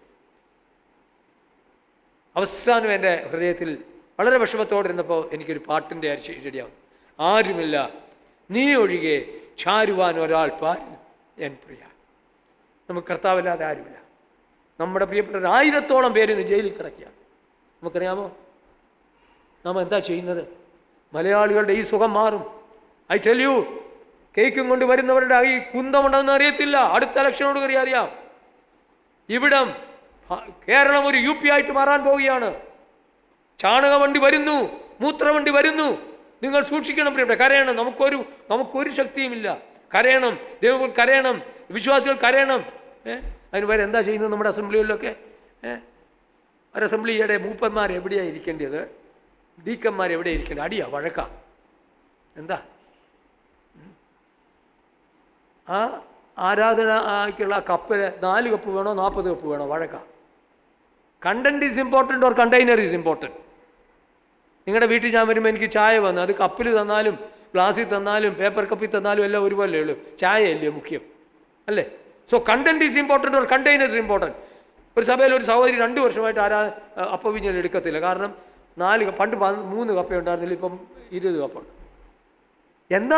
നാം എന്തായി തീരുകയാണ്? ഒരു വശത്ത് നമ്മുടെ വിശ്വാസികളെ ചുട്ടരിക്കുമ്പോൾ നാം ഇവിടെ നിസ്സംഗതരായിരിക്കുകയാണ്. ഈ നിസ്സംഗത അവസാനം വരാൻ പോവുകയാണ്. നമ്മുടെ ബ്രദർ സഭകളിലേക്ക് വരുമ്പോൾ എത്ര ലക്ഷം രൂപകളാണ് നാം വെളിയിലിട്ടിരിക്കുന്നത്. ഈ സുശേഷന്മാർക്ക് പൈസ വേണം, 1000 പേർക്ക് വേണം, ഞമ്മളിൽ ഇവർക്ക് വേണം. ആര് കൊടുക്കും? ആർക്കെങ്കിലും താല്പര്യമുണ്ടോ? എത്രയോ നമ്മുടെ സഭകളിൽ എത്ര ലക്ഷമാണ് കോപ്പറേറ്റീവ് സൊസൈറ്റിയിട്ട് പോയിരിക്കുന്നത്, ബാങ്കിൽ കിടക്കുന്നത്.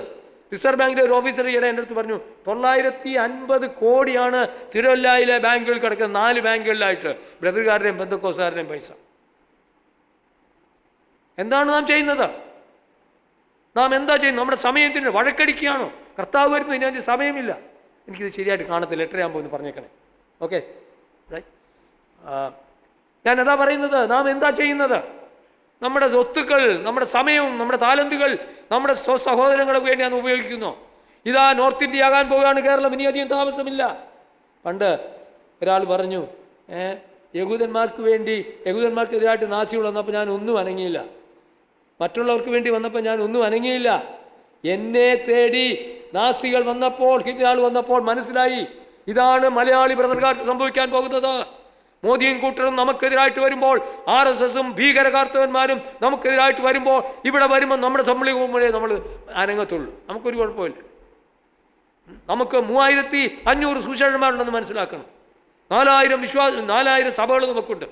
നിങ്ങൾ എത്ര പേരിലുണ്ട് ആ റോയ് ഡാനിയൽ ഇറക്കിയ സുശേഷന്മാരുടെ ലിസ്റ്റ്? നിങ്ങളുടെ വീട്ടുകളിൽ കുഞ്ഞുങ്ങളെ ഒത്ത് പ്രാർത്ഥിക്കുന്നുണ്ടോ? അവരുടെ ഫോട്ടോ എവിടെയുണ്ടല്ലോ? അവരുടെ കുഞ്ഞുങ്ങൾക്ക് ആഹാരമുണ്ടോ? കഴിഞ്ഞ ആഴ്ച എനിക്ക് 2 സഹോദരന്മാരെ കേരളത്തിൽ നിന്ന് ഫോൺ ചെയ്തു, ബ്രദറെ 2 ദിവസമായി ആഹാരം കഴിച്ചിട്ട്. വേറെ സഹോദരൻ പറഞ്ഞത് ആഹാരമില്ലായിരുന്നു, ഇന്ന് രാവിലെ ബാങ്കിൽ നോക്കിയപ്പോൾ 2500 രൂപ കിടക്കുന്നു. ദൈവത്തിൻ്റെ അത്ഭുതം.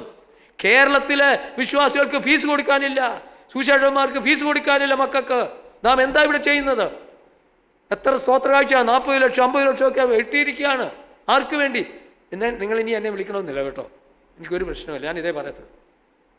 നമ്മുടെ ഒരു സ്ഥാപനം ബോംബെയിൽ, അത് 15 കോടി രൂപയാണ് എല്ലാം വിറ്റ് തോലച്ച് ഷെയർ മാർക്കറ്റിൽ ഇട്ടിരിക്കുന്നത്. മദ്രാസിലെ നമ്മുടെ ഒരു സ്ഥാപനം 9.5 കോടിയാണ് ഇരിക്കുന്നത്. എൻ്റെ ഈ രേഖകളുണ്ട്, ഞാനൊരു പത്രക്കാരനാണ്, രേഖകളില്ല ഞാൻ സംസാരിക്കുന്നത്, ഒഫീഷ്യൽ രേഖകൾ എൻ്റെ വശത്തുണ്ട്. ഓർത്തു നോക്ക്, വിശ്വാസികൾ കൊടുത്ത 15 കോടി എല്ലാം തൊലച്ച് ഷെയർ മാർക്കറ്റിൽ ഇട്ടിരിക്കുന്നു, ഓഹരി ചന്തയിൽ ഇട്ടിരിക്കുന്നു. ആര് ചോദിക്കാൻ? അവരാണ് പുസ്തകം ഇറക്കി, കർത്താവ് വരുന്നെന്ന് പറഞ്ഞ് പുസ്തകം ഇറക്കി പ്രസംഗിക്കുന്നവരാണ്. ആ പ്രസംഗരെ നിങ്ങൾ വിളിച്ച് പ്രസംഗിക്കുമ്പോൾ ആ 15 കോടി ഇട്ടതിന് ശേഷം ചെയ്യണമെന്ന് പറയേണ്ട ഉള്ള ചങ്കൂറ്റം ആർജവം നമുക്കില്ല. ഞാൻ വളരെ ക്ഷുഭിതനാണ്. കഴിഞ്ഞ 25 വർഷമായിട്ട് ഞാൻ ഇതിൻ്റെ പുറകെ നടക്കുകയാണ്. ഒരു വശത്ത് നമ്മുടെ വിശ്വാസികൾ പട്ടിണി കിടക്കുമ്പോൾ നമ്മൾ കാണിക്കുന്ന ഈ അസംബന്ധം എങ്ങനെ അവസാനിക്കും? നമുക്ക് ഞായറാഴ്ച ഒന്നും ഞാനും എൻ്റെ കുടുംബമോ ഞാനും എൻ്റെ സഭയോ ഞങ്ങളെ തന്നെ സേവിക്കും, അതല്ലേ? ഈറ്റിംഗ് മീറ്റിംഗ് തീർന്നില്ലേ കഥ? ഇറങ്ങുക, നമുക്ക് പോവാം. ഒരു മിഷൻ നിങ്ങൾ പോകുന്നു, ഞാൻ നിങ്ങളുടെ സഭയല്ല പറഞ്ഞു, നമുക്ക് പോവാം, നമ്മുടെ കുഞ്ഞുങ്ങൾ അങ്ങോട്ട് പോകാം. മിഷൻ ട്രിപ്പിൽ ആര് പോകുന്നു? ഒരു സംഭവം മാത്രം ഞാൻ പറയാം.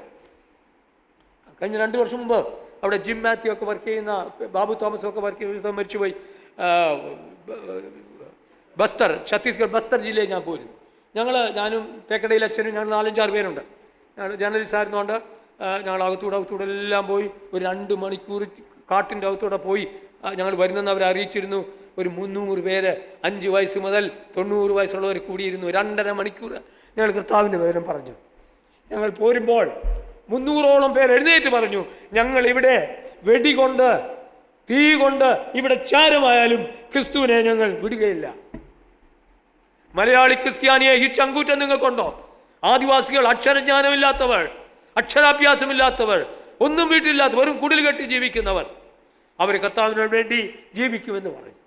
ഞാൻ പറഞ്ഞല്ലോ, ആ ബീഹാറി പയ്യൻ അവൻ പറഞ്ഞു, ഞാൻ എന്നെ കൊന്നാലും അവർ പറഞ്ഞു, നീ ബൈബിൾ കത്തിക്കടാന്ന് പറഞ്ഞു. കത്തിക്കത്തില്ല എന്ന് പറഞ്ഞു. നീ കൊന്നാലും ഞാൻ കത്തിക്കത്തില്ലെന്ന് പറഞ്ഞു. അവർ ആ ബൈബിൾ വലിച്ചിട്ടിട്ട് എൻ്റെ വീടിൻ്റെ അടുത്താണ് സംഭവിച്ചത്. അവരെ ഗാർബേജിലേക്ക് ആ ബൈബിൾ എടുത്തെറിയാണ് ചെയ്തത്. തയ്യാറാണോ? കേരളമേ തയ്യാറാണോ? ക്രിസ്തംഗികളെ തയ്യാറാണോ? യൂദാസന്മാരെല്ലാം എടുത്തുമുണ്ട്. വിശ്വാസികളെ നാം ശ്രദ്ധിക്കണം. എത്ര ബന്ധകോസ്തുകാരായി ഇപ്പോൾ ഇലക്ഷൻ നിൽക്കുന്നത് കണ്ടോ നിങ്ങൾ? കഴിഞ്ഞ ഇവിടെ ഞാനൊരു രാഷ്ട്രീയ പ്രസംഗമായിരിക്കാം നിങ്ങൾ പറയുന്നത്. ഞാൻ ചില ഈ റിയാലിറ്റി നിങ്ങളോട് പറയാം. സൗകര്യമാരെ പ്രാർത്ഥിക്കണം. നിങ്ങളുടെ ഭർത്താക്കന്മാരോട് പറയണം, ഇതൊരു വ്യത്യാസം ഉണ്ടാകണം. We have to re engineer our call and our mission. ഭാരതത്തെ ഭാരതമാക്കിയ നാം ഇതിന് അർഹരല്ല. നമ്മെ ചുറ്റരിക്കുവാൻ പാടില്ല. ഇതിനെതിരായിട്ട് നിൽക്കണം. നമ്മുടെ സകല വസ്തുക്കളും ഞാൻ പറഞ്ഞില്ലയോ, ഈ 15 കോടിയും ഈ 9.5 കോടിയും സർക്കാർ എടുക്കാൻ പോവുകയാണ്. FCRAയിലൊക്കെ വന്നതാണ് കുറച്ചൊക്കെ. ഓർത്ത് നോക്ക്. 150 FCRA നിങ്ങൾ വായിച്ചോ? നിങ്ങളൊന്ന് വായിക്കണം, നിങ്ങൾക്കറിയാമല്ലോ. ഞങ്ങളിത് പഠിച്ചുകൊണ്ടിരിക്കുകയാണ്. FCRAയുടെ ഇതെന്താണ്? 150ഉം 200ഉം വർഷമായിട്ട് പെടുത്തുയർത്ത ഒരു സ്കൂള് വിചാരിച്ചു. ഒരു സ്കൂള് 1-2 ലക്ഷം രൂപ വിദേശത്ത് നിന്ന് നമ്മുടെ ആൾക്കാർ നമ്മൾ വെറുതെ നിയമപരമായിട്ട് തന്നെ കൊണ്ടുവന്ന രൂപ, സർക്കാരിൻ്റെ വകയല്ല, നമ്മുടെ സൗകര്യന്മാർ തന്ന രൂപ, നമ്മളെ സഹായിച്ച് നമ്മൾ പടുത്തുയർത്തിയത്. നമ്മൾ 1-2 ലക്ഷം രൂപ അല്ലെങ്കിൽ 10 ലക്ഷം രൂപ വാങ്ങിച്ചത് കൊണ്ട്, വെളി പ്രദേശത്ത് നിന്ന് വന്നതുകൊണ്ട് നമ്മുടെ 150 വർഷത്തെ ആസ്തികളെല്ലാം കണ്ടുകെട്ടാം. ക്രൈസ്തവരുടെ ആസ്തികൾ കണ്ടുകെട്ടി അവരെ മുച്ചൂട് മുടിക്കുവാനുള്ള ഒരു ആസൂത്രിതമാണ് ഇവിടെ നടക്കുന്നത്. നിങ്ങളുടെ മനസ്സാക്ഷി ഉണർത്താനാണ് ഞാൻ പറയുന്നത്. ഏതോസം പറയാം, നമുക്കെല്ലാം നല്ലപോലെ വചനം അറിയാവുന്നതാണ്. ഞാൻ യാഥാർത്ഥ്യത്തിൽ പറയുകയാണ്. പ്രിയപ്പെട്ടവർ, എന്താണ് കർത്താവ് പറഞ്ഞത്? നാം ഇതിനോട് തുടർന്നുകൊണ്ടേയിരിക്കും. നമ്മുടെ വേല തുടരും. നമ്മൾ ലൂക്കോസ് സുവിശേഷം 4-ാം അധ്യായത്തിൽ എന്താ കണ്ടത്? കർത്താവ് പറഞ്ഞു, സുവിശേഷം അറിയിപ്പാൻ കർത്താവിനെ അഭിഷേകം ചെയ്തിരിക്കുകയാണ്. അവൻ്റെ ആത്മാവ് എൻ്റെ മേലുണ്ട്. ബദ്ധന്മാർക്ക് നമുക്ക് വിടുതൽ നൽകണം, അവർക്ക് കാഴ്ച നൽകണം, പീഡിതർക്ക് നാം വിട്ടയക്കുവാൻ നാം ശ്രമിക്കണം, കർത്താവിൻ്റെ പ്രസാദ വർഷം പ്രസംഗിക്കണം. So we will continue. കാലമെല്ലാം കഴിയും, ഇന്ന് കാണുന്നതെല്ലാം അഴിയും, പിന്നെ പുതിയ യുഗം വിരിയും. നാം തിരികെ വന്ന് നാം 1000 ആണ്ട് ഇവിടെ വാഴാൻ പോവുകയാണ്. നാളെ അല്പം കൂടെ വിശദമായിട്ട് അത് പറയാമെന്ന് ഞാൻ ആഗ്രഹിക്കുക. നമ്മളിവിടെ ഭരിക്കാൻ പോവുകയാണ്. അതുകൊണ്ട് പേടിക്കണ്ട. ഇത് തൽക്കാലമേ ഉള്ളൂ. പീഡനം നമുക്ക് പുത്തരിയല്ല. തിമോഥെയോസിന് പൗലോസ് എഴുതുന്ന ഏറ്റവും ഒടുവിലത്തെ ലേഖനം 2 തിമോഥെയോസിൻ്റെ 3-ാം അധ്യായത്തിൽ താൻ പറയുന്നുണ്ട്. എന്താണ്? ദുർഘട സമയങ്ങൾ വരും, എന്നാൽ തിമോഥെയോസേ, നീ എന്ത് ചെയ്യണം? നീ ഇത് പ്രതീക്ഷിക്കണം. ദുർഘട സമയങ്ങൾ വരാൻ പോകുന്നു. You expect persecution, but then you endure like me. എന്നെ പോലെ നീ അത് സഹിക്കണം. സഹനം വേണം, പ്രതീക്ഷിക്കണം, സഹിക്കണം. അതുമാത്രമല്ല, മേക്ക് മീ ആൻ എക്സാമ്പിൾ. ഐക്കോണിയത്തിലും ലിസ്ത്രയിലും എല്ലാ സ്ഥലങ്ങളിലും ഞാൻ നീ ഓർക്കുന്നുണ്ടല്ലോ. Endure and make me an example. Finally he said, you equip with the word of God. 2 തിമോഥെയോസ് 3-ാം അധ്യായത്തിൽ ദൈവശക്തിയാൽ, ദൈവവചനത്താൽ നീ ശക്തി പ്രാപിക്കണം. You should be equipped with the inspired, infallible, inerrant, eternal word of God. ദൈവനിശ്വാസ്യമായ, ദൈവശക്തിയായിരിക്കുന്ന ആ വചനം നിന്റെ അമ്മയിൽ നിന്ന് വലിയമ്മയിൽ നിന്ന് പഠിച്ചത്, അതിൽ നീ ജാഗരൂകനായിരിക്കണം, ജാഗ്രതയുള്ളവനായിരിക്കണം. അതിനുവേണ്ടി നാം ജീവിക്കണം. അതാണ് പറഞ്ഞിരിക്കുന്നത്. പ്രിയപ്പെട്ടവരെ, നാം മനസ്സിലാക്കുന്നുണ്ടോ? ഒരു വശത്ത് ഭാരതത്തെ നാം ഭാരതമാക്കി, മറുവശത്ത് നാം ചുട്ടരിക്കപ്പെടുന്നു. ഇത് സമ്മതിച്ചു കൊടുക്കാൻ സാധ്യമല്ല. പോകട്ടെ, ജയിലിൽ പോകാം, പദം ഉയർച്ചു നോക്കി മുന്നോട്ട് പോകാം, രക്തമെങ്കിൽ രക്തം കൊടുക്കാം. പ്രിയപ്പെട്ടവരെ, ജീവനെങ്കിൽ ജീവൻ കൊടുത്ത് ഭാരതം നേടേണ്ടതായിട്ടുണ്ട്. നാം എന്താണ് ചെയ്യുന്നത്? നന്മ മാത്രം പ്രസംഗിക്കുകയാണ്. ഗലാത്യലേഖനത്തിൽ പൗലോസ് പറയുന്നുണ്ടല്ലോ, പരിശുദ്ധാത്മാവ് പറയുന്നുണ്ടല്ലോ, നന്മ ചെയ്യുന്നതിൽ മടുത്തു പോകരുത്. We will keep on. നവഭാരതത്തെ സൃഷ്ടിച്ച നാം നന്മ ചെയ്തുകൊണ്ടേയിരിക്കാം. 1000 ചെയ്താലും ഒരു കാര്യം നാം മനസ്സിലാക്കണം, ഓരോ തുള്ളി ക്രൈസ്തവന്റെ രക്തത്തിൽ നിന്നും 1000 ക്രിസ്തു മക്കൾ ഉയരേണ്ടതായിട്ടുണ്ട്.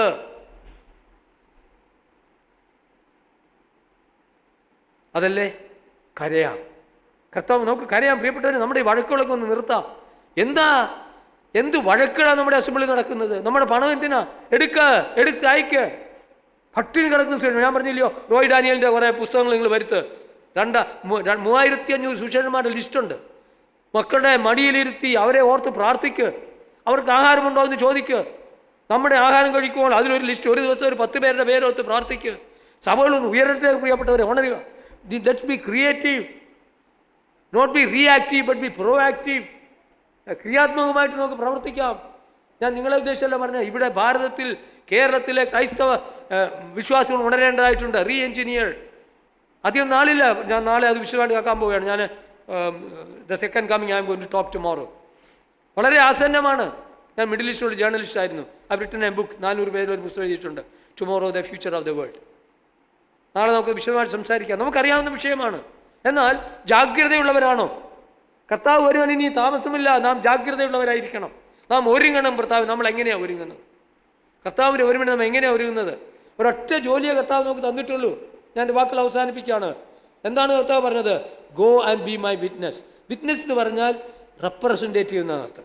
വിറ്റ്നസ് എന്ന് പറഞ്ഞാൽ അംബാസഡർ എന്നാണ് അർത്ഥം. വിറ്റ്നസ് എന്ന് പറഞ്ഞാൽ മാർട്ടിയർ എന്നാണ് അർത്ഥം. എൻ്റെ സ്ഥാനത്ത് എന്നെ റെപ്രസെൻറ്റ് ചെയ്ത് എന്നെ പ്രതിനിധീകരിക്കുക, സ്ഥാനപതിയാകുക. ദൈവരാജ്യത്തിൻ്റെ സ്വർഗരാജ്യത്തിൻ്റെ പ്രതിനിധിയായിട്ട് എന്നെ ഇവിടെ അയച്ചിരിക്കുകയാണ്. Be my witness. അതാണ് നമ്മുടെ കമ്മീഷൻ, അതാണ് നമ്മുടെ മിഷൻ. അത് നമ്മൾ തുടരുമോ? ഒരു കഥ കൂടെ പറഞ്ഞ് ഞാൻ അവസാനിപ്പിക്കാം. നിങ്ങൾ പലരും വായിച്ച പുസ്തകമാണ് my encounter with truth, the story of Dharamprakash Sharma and his family. Dharamprakash Sharma നമ്മുടെ രാജ്യസഭാ മെമ്പറായിരുന്നു. എൻ്റെ വീട്ടിൽ വന്നിരുന്നു. അദ്ദേഹം ഇന്ദിരാഗാന്ധിയുടെ സെക്രട്ടറി ആയിരുന്നു.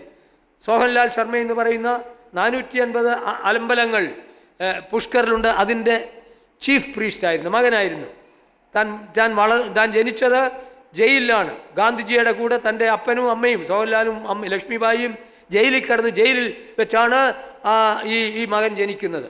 എന്നാൽ ഇത്രയും അമ്പലങ്ങളുണ്ടെങ്കിലും താൻ ദൈവത്തെ തേടുകയായിരുന്നു. ഒരു ദിവസം 17ാമത്തെ വയസ്സിൽ ആശ്മീരിലെ കോളേജിൽ, ഗവൺമെൻറ് കോളേജിൽ താൻ ഇംഗ്ലീഷ് ടെക്സ്റ്റ് ബുക്ക് പഠിച്ചുകൊണ്ടിരിക്കുകയാണ്, BA-ക്ക്. ആ ടെക്സ്റ്റ് ബുക്കിൽ ഒരു ഭാഗം സർമൺ ഓൺ ദി മൗണ്ട് ആയിരുന്നു. ആ ഗിരിപ്രഭാഷണം താൻ വായിച്ചുകൊണ്ടിരുന്നപ്പോൾ പെട്ടെന്നൊരു വെളിച്ചം തൻ്റെ ഹോസ്റ്റൽ മുറിയിൽ വരികയാണ്. പെട്ടെന്നൊരു ശബ്ദം കേൾക്കുകയാണ്, ധരമേ, നീ അന്വേഷിക്കുന്ന ദൈവം ഞാനാണ്, നീ എൻ്റെ പിന്നാലെ വരിക. പുള്ളിക്കാകെ പ്രശ്നമായി, ആരെയും കാണുന്നില്ല. ഒരു പ്രകാശമുണ്ട്, ഒരു ശബ്ദമുണ്ട്, തനിക്ക് മനസ്സിലായത് യേശുവാണെന്ന്. അടുത്ത ദിവസം പറഞ്ഞു, ഇല്ല, ഈ ബ്രിട്ടീഷുകാരൻ്റെ ദൈവത്തെ എനിക്ക് വേണ്ട, എൻ്റെ അപ്പനെയും അമ്മയും വിലങ്ങ് വെച്ച് ജയിലിലടച്ച ഈ ദൈവത്തെ എനിക്ക് വേണ്ട എന്ന് പറഞ്ഞു. താൻ ഒരു 4 ബൈബിള് അവിടുത്തെ ലൈബ്രറിയിൽ നിന്ന് എടുത്ത് കത്തിച്ചു. അതിനുശേഷം 13 വർഷം താൻ എങ്ങനെ യാത്ര ചെയ്തു. 13 വർഷത്തിൻ്റെ 3 പ്രാവശ്യം യേശു ക്രിസ്തു തനിക്ക് പ്രത്യക്ഷനായി സംസാരിച്ചു. അതിനുശേഷം 13ാമത്തെ വർഷം താൻ ഒരു ഇലക്ഷൻ മീറ്റ് കഴിഞ്ഞ്, ഇന്ദിരാഗാന്ധിയുടെ സെക്രട്ടറി ആയിരുന്നു, PCC ജനറൽ സെക്രട്ടറിയാണ്, തിരിച്ച് രാജസ്ഥാൻ PCC സെക്രട്ടറിയാണ്. താൻ വീട്ടിൽ വന്നപ്പോൾ ഒരു പുസ്തകം കിടക്കുന്നു, with or without Christ by Sadhu Sundar Singh. സാധു സുന്ദർ എഴുതിയ വിത്ത് ഓർ വിത്തൗട്ട് ക്രൈസ്റ്റ് പുസ്തകം എടുക്കുന്നു. താനത് വായിച്ചുകൊണ്ടിരിക്കുമ്പോൾ പിന്നെ യേശു ക്രിസ്തു തന്നോട് സംസാരിക്കുന്നു, ധരമേ, കഴിഞ്ഞ 13 വർഷമായി നീ ഓടുകയാണ്, ഇന്ന് നിൻ്റെ തീരുമാനമെടുക്കണം. ഒന്നുകിൽ നീ എനിക്ക് വേണ്ടി, അല്ലെങ്കിൽ നീ നാശത്തിലേക്ക് പോകുന്നു. താൻ 2 മണിക്കൂർ ആ സംവാദം കഴിഞ്ഞിട്ട് താൻ സറണ്ടർ ചെയ്യാണ്. താൻ യേശുവിന് വേണ്ടി ജീവിക്കുമെന്ന് പറഞ്ഞു. അത് കഴിഞ്ഞ് ഭക്തസിംഗാണ് തന്നെ സ്നാനപ്പെടുത്തുന്നത്. ഭക്തസിംഗ് സ്നാനപ്പെടുത്തി വീട്ടിൽ വരുമ്പോൾ അപ്പനും അമ്മയും ചോദിക്കണം, അപ്പൻ ആരാണെന്ന് ഓർക്കണം. ഹിന്ദു മഹാസഭയുടെ പ്രസിഡൻ്റാണ്. അദ്ദേഹം ചോദിച്ചു, ഗാന്ധിജിയുടെ ശിഷ്യനാണ്, ഗാന്ധിജിയുടെ കൂടെ ഫ്രീഡം ഫൈറ്ററാണ് എന്ന് ചോദിച്ചു, മകനെ, you have become A Christian or A disciple of Jesus. നീ ഒരു ക്രിസ്ത്യാനിയായോ യേശുവിൻ്റെ ശിഷ്യനായോ? ശിഷ്യനെ, നിനക്ക് വലിയ അർത്ഥം അറിയാം, അവിടെ എടുത്തുകൊണ്ട് വരാൻ പറഞ്ഞു. മർക്കോസ് സുവിശേഷം വായിക്കാൻ പറഞ്ഞു. ഒരുവർ യേശുവിൻ്റെ ശിഷ്യനായാൽ അവൻ അപ്പനെയും അമ്മയും വിടണം, എല്ലാം വിട്ട് എല്ലാം ത്യജിച്ച് സ്വന്തം ക്രൂശെടുത്ത് വരണമെന്ന് പറഞ്ഞു. അതെ, നിനക്കറിയാമല്ലോ, ഇതാണ് നോക്ക്, നിനക്ക് വിടാൻ നോക്കുമോ? ഞാൻ നിൻ്റെ അപ്പൻ, ഇത് നിൻ്റെ അമ്മ. യേശുവിന് വേണ്ടി നീ അവരെ വിടാൻ ഒക്കുമോ എന്ന് ചോദിച്ചു. നിൻ്റെ ഭാര്യ, നിൻ്റെ 2 മക്കൾ യേശുവിന് വേണ്ടി വിടാൻ ഒക്കുമോ എന്ന് ചോദിച്ചു. ഒക്കുമെന്ന് പറഞ്ഞു. 4ാമത്തെ ചോദ്യം ഇതാണ്. ഒരൊറ്റ മാസം മുമ്പ് ഇന്ദിരാഗാന്ധി എനിക്ക് ഫോൺ ചെയ്തു, സോഹൻലാലെ, നിൻ്റെ മകൻ ധരമാണ് രാജസ്ഥാനിലെ അടുത്ത ചീഫ് മിനിസ്റ്റർ എന്ന് ചോദിച്ചു. ധരം, ഒന്നുകൂടെ കേൾക്കുക, next chief minister of Rajasthan you are going to be, നീയാണ്. തയ്യാറാണോ? എന്നാൽ നീ യേശുവിൻ്റെ ശിഷ്യനായാൽ ആ സ്ഥാനം നിനക്ക് കിട്ടത്തില്ല, തീരുമാനിക്കാൻ പറഞ്ഞു. ഞാനിത് ബുക്ക് എഴുതാൻ വേണ്ടി എൻ്റെ വീട്ടിൽ വന്നപ്പോൾ ഞാൻ ഇദ്ദേഹത്തെ ഇൻ്റർവ്യൂ ചെയ്തപ്പോൾ അദ്ദേഹം പറഞ്ഞു, ബ്രദർ ബാബു, എൻ്റെ ജീവിതത്തിലെ ഏറ്റവും വലിയ നിർണായകമായ ഒരു ചോദ്യമായിരുന്നു ഇത്. ഞാൻ ആകാശത്തേക്ക് നോക്കി. ആകാശത്തേക്ക് നോക്കിയപ്പോൾ ഞാൻ കണ്ടത് യേശു കർത്താവ് കുരിശിൽ കിടക്കുന്ന ഒരു രൂപം. യേശു കർത്താവ് കുരിശിൽ കൊണ്ട് എന്നോട് സംസാരിക്കുകയാണ്, മകനെ, നീ ദൈവത്തെ തേടി, ഞാൻ നിന്നെ കണ്ടു, നീ എന്നിൽ സമർപ്പിച്ചു, എൻ്റെ ശിഷ്യനാകാനാവുന്നെന്ന് പറഞ്ഞു, നീ സമ്മതിച്ചു. എന്നാൽ now I leave to you. ഇതാ നീ തീരുമാനിക്കുക, ഒന്നുകിൽ ഞാൻ അല്ലെങ്കിൽ ചീഫ് മിനിസ്റ്റർ തീരുമാനിക്കുക. അദ്ദേഹം എൻ്റെ അടുത്ത് പറഞ്ഞത്, ബാബു, എൻ്റെ മനസ്സിലേക്ക് ഒരു വലിയൊരു പാട്ട് വന്നു, the cross before me, the world behind me, not turning back. ക്രൂശൻ്റെ മുന്നിൽ, ലോകം എൻ്റെ പിന്നിൽ, ഒരു പിന്മാറ്റമില്ല. താൻ പറഞ്ഞു, അപ്പാ ഇല്ല, എനിക്ക് ചീഫ് മിനിസ്റ്റർ ആകണ്ട, ഞാൻ യേശുവിൻ്റെ ശിഷ്യനായി ജീവിക്കും. അപ്പോഴപ്പൻ എഴുന്നേറ്റു, മകനെ കെട്ടിപ്പിടിച്ച് പറഞ്ഞു, 10 വർഷം ഞാൻ നിന്നെ നോക്കും, 10 വർഷം നീ യേശുവിൻ്റെ ശിഷ്യനായി ജീവിച്ചാൽ ഞാനും നിന്നെ അനുഗമിക്കാമെന്ന് പറഞ്ഞു. അതിനിടയിൽ അമ്മ വിശ്വാസിയായി മാറി. 10 വർഷം കഴിയുമ്പോൾ ഒരു രാവിലെ അപ്പൻ വിളിക്കുകയാണ്, മകനെ, ഞാൻ 10 വർഷം നിന്നെ ശ്രദ്ധിച്ചു, നീ യേശുവിൻ്റെ ശിഷ്യനായി ജീവിച്ചു. ഒന്നുമില്ലാതെ ഒരു സ്വാമിയെ പോലെ ടിബറ്റിലും ലോകത്തിൻ്റെ വിവിധ ഭാഗങ്ങളിൽ പോയി യേശുവിനെ സാക്ഷീകരിച്ചു. ആയിരങ്ങൾ ടിബറ്റൻ സന്യാസിമാര്, ഈ ഹൈന്ദവ സന്യാസിമാരൊക്കെ കർത്താവിലേക്ക് വന്നു. താൻ പറഞ്ഞു, എനിക്ക് ആ യേശുവിനെ വേണം. 2 മാസം കഴിഞ്ഞ് അദ്ദേഹം മരിച്ചു. എന്തോ ഒരു സംഭവമാണ് ഇത്. ഞാൻ ഒരു ഫിലിം ഇറക്കിയിട്ടുണ്ട്, കോഴ്സ് നിങ്ങൾ പലരും കണ്ടു കാണും. ഇതാണ് സംഭവം. Yeshu, the cross before me, the world behind me, no turning back. വരെ ഞാൻ വാക്കുകൾ അവസാനിപ്പിക്കാം. ഞാൻ ഇന്നത്തെ അന്തരീക്ഷം പറഞ്ഞു. നമുക്ക് ബൈബിൾ അറിയാം, നമുക്കെല്ലാം അറിയാം. കർത്താവ് വരാൻ പോവുകയാണ്. ഈ ഭാരതത്തെ നവഭാരതമാക്കിയത്, സമൂഹത്തിൽ സമൂല പരിവർത്തനം വരുത്തത് ഈ ബൈബിളാണ്. ഈ ബൈബിൾ ഇന്ന് കത്തിക്കുകയാണ്, നമ്മളെ കത്തിക്കുകയാണ്. നമുക്ക് സാരമില്ല, നമുക്ക് ഇടപെടാം. ജോസ് പാപ്പച്ചൻ ഷീജ മൈലപ്രാക്കാരനാണ്, ഞങ്ങളുടെ കുടുംബക്കാരനാണ്. 9 മാസം UP ജയിലിൽ കിടന്നു. അവരാകെ ചെയ്തെന്താണെന്നറിയാമോ? അവരുടെ വീട്ടിൽ ബൈബിൾ സ്കാൾ നടത്തി, അവർ ചന്തയിൽ പോയി 2 ട്രാക്റ്റ് കൊടുത്തു, പിടിച്ചകത്തിട്ടു. അതിനുശേഷം അവർ പറഞ്ഞു, അതിക്രൂരമായ പെരുമാറ്റമായിരുന്നു. Indian prisons are hell holes. ഇത് പറയുന്നതിന് എന്നെ അറസ്റ്റ് ചെയ്യുമെന്ന് എനിക്കറിയാം, എനിക്ക് പേടിയില്ല. അതെ, നരകമാണ്. രാവിലെ ഒരു ഗോതമ്പുണ്ട, ഒരു റാഗിയുണ്ട ഒരെണ്ണം, ഉച്ചയ്ക്ക് 1 ചപ്പാത്തിയും കുറച്ച് ദാൽ വാട്ടർ, വൈകിട്ട് ആ ദാൽ വാട്ടർ അല്പം ചെറിയ. 9 മാസം. ആദ്യത്തെ 3-4 ദിവസം അതിക്രൂരമായിരുന്നു, ഉപദ്രവമാണ്. ഇൻമേറ്റ്സിനോട് പറയും, പോലീസ് വന്ന് പറയും, അടി, ഇവൻ നിങ്ങളെ കൺവേർട്ട് ചെയ്യും, മാനസാന്തരപ്പെടുത്തും, മതപരിവർത്തനം, അടിച്ച് ശരിയാക്കാൻ പറയും. പോലീസ് വന്ന് അടിക്കും. എന്നാൽ 4-5 ദിവസം പ്രശ്നമായി കഴിഞ്ഞപ്പോൾ അവർ പറഞ്ഞു, കർത്താവേ ഇതെന്തുകൊണ്ട്? അപ്പോൾ കർത്താവ് ഇടപെട്ടു. കർത്താവിന് മക്കളെ സാരമില്ല, ഞാൻ കൂടുണ്ട്, ഞാൻ അനുഭവിച്ചതല്ലേ, അതിൽ കൂടെ ഒന്നും അനുഭവിക്കണ്ട, നിങ്ങൾ പാട്ട് പാടാൻ പറഞ്ഞു, നിങ്ങൾ ഉറച്ച് പാടാൻ പറഞ്ഞു, അറിയാവുന്ന ബൈബിൾ വേർഡ്സ് പറയാൻ പറഞ്ഞു, ഹല്ലേലൂയ പറഞ്ഞുകൊണ്ടിരിക്കാൻ പറഞ്ഞു. അവർ തുടങ്ങി. 4-5-6 ദിവസം കഴിഞ്ഞപ്പോൾ ഇൻമേറ്റ്സ് വന്നിരിക്കാൻ തുടങ്ങി, അവരുടെ കൂടെ പ്രാർത്ഥിക്കാൻ. പോലീസ് ഓഫീസേഴ്സ് വന്ന് ചോദിക്കാൻ തുടങ്ങി. അങ്ങനെ ആ UP ജയിൽ അനേകർ കർത്താവിലേക്ക് വന്നു. അവരനേവർ പറഞ്ഞു, ഞങ്ങൾ റിലീസായി കഴിഞ്ഞാൽ ഞങ്ങൾ ക്രിസ്തുവിൻ്റെ ശിഷ്യന്മാരാകുമെന്ന് പറഞ്ഞു. അതാണ് സംഭവിക്കുന്നത്. I want to make this statement today. The next greatest revolution, gospel revolution is going to take place in the prisons of India. ഇന്ന് ഭാരതത്തിലെ ഏറ്റവും വലിയ സുവിശേഷ വിപ്ലവം ആരംഭിക്കാൻ പോകുന്നത് ഇന്ത്യയിലെ ജയിലുകളിലാണ്. തയ്യാറായിക്കുക.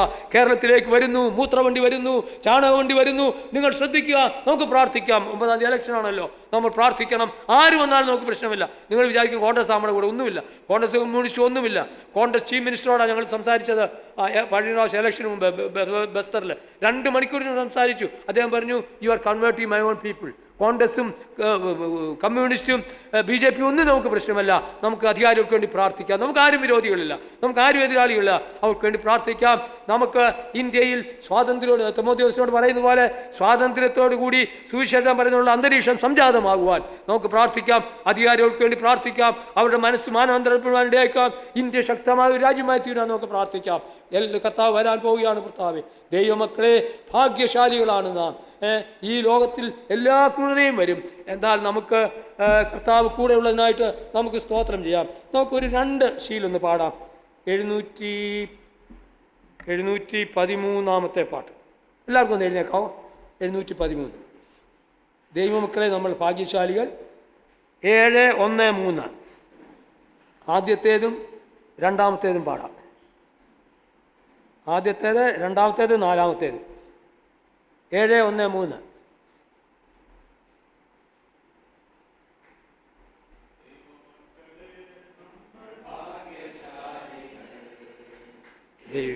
ദിവ്യജീവനുള്ളിലെ ക്രിസ്തു നായകൻ. ദൈവമക്കളെ, നമ്മൾ ഭാഗ്യശാലികൾ. ദിവ്യജീവനുള്ളിലെ ക്രിസ്തു നായകൻ. വിശ്വസിച്ചു ദൈവപുത്രൻ തൻ്റെ നാമത്തിൽ, സംശയിച്ചിടേണ്ട നാം ദൈവമക്കളാ.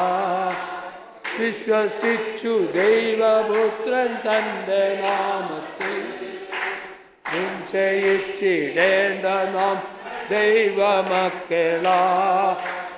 നിശ്ചയിച്ചു നിത്യ ഭാഗ്യമേകുവാൻ പാർത്തിത നിശ്ചയിച്ചു നിത്യഭാഗ്യമേകുവാൻ ആശ്വസിച്ചു പാർത്തിത നമുക്കു കാര്യം. ദൈവമക്കളെ നമ്മൾ ഭാഗ്യശാലി,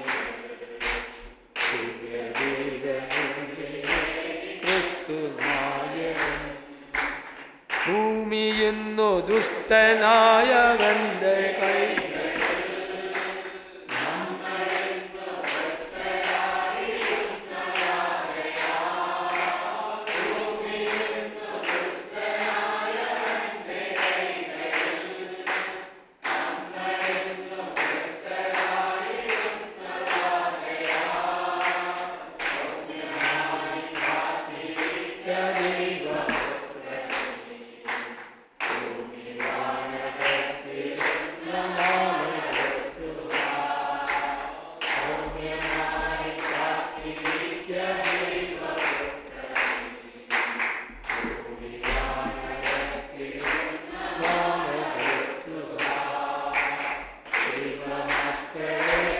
നമ്മൾ ഭാഗ്യശാലി, ക്രിസ്തു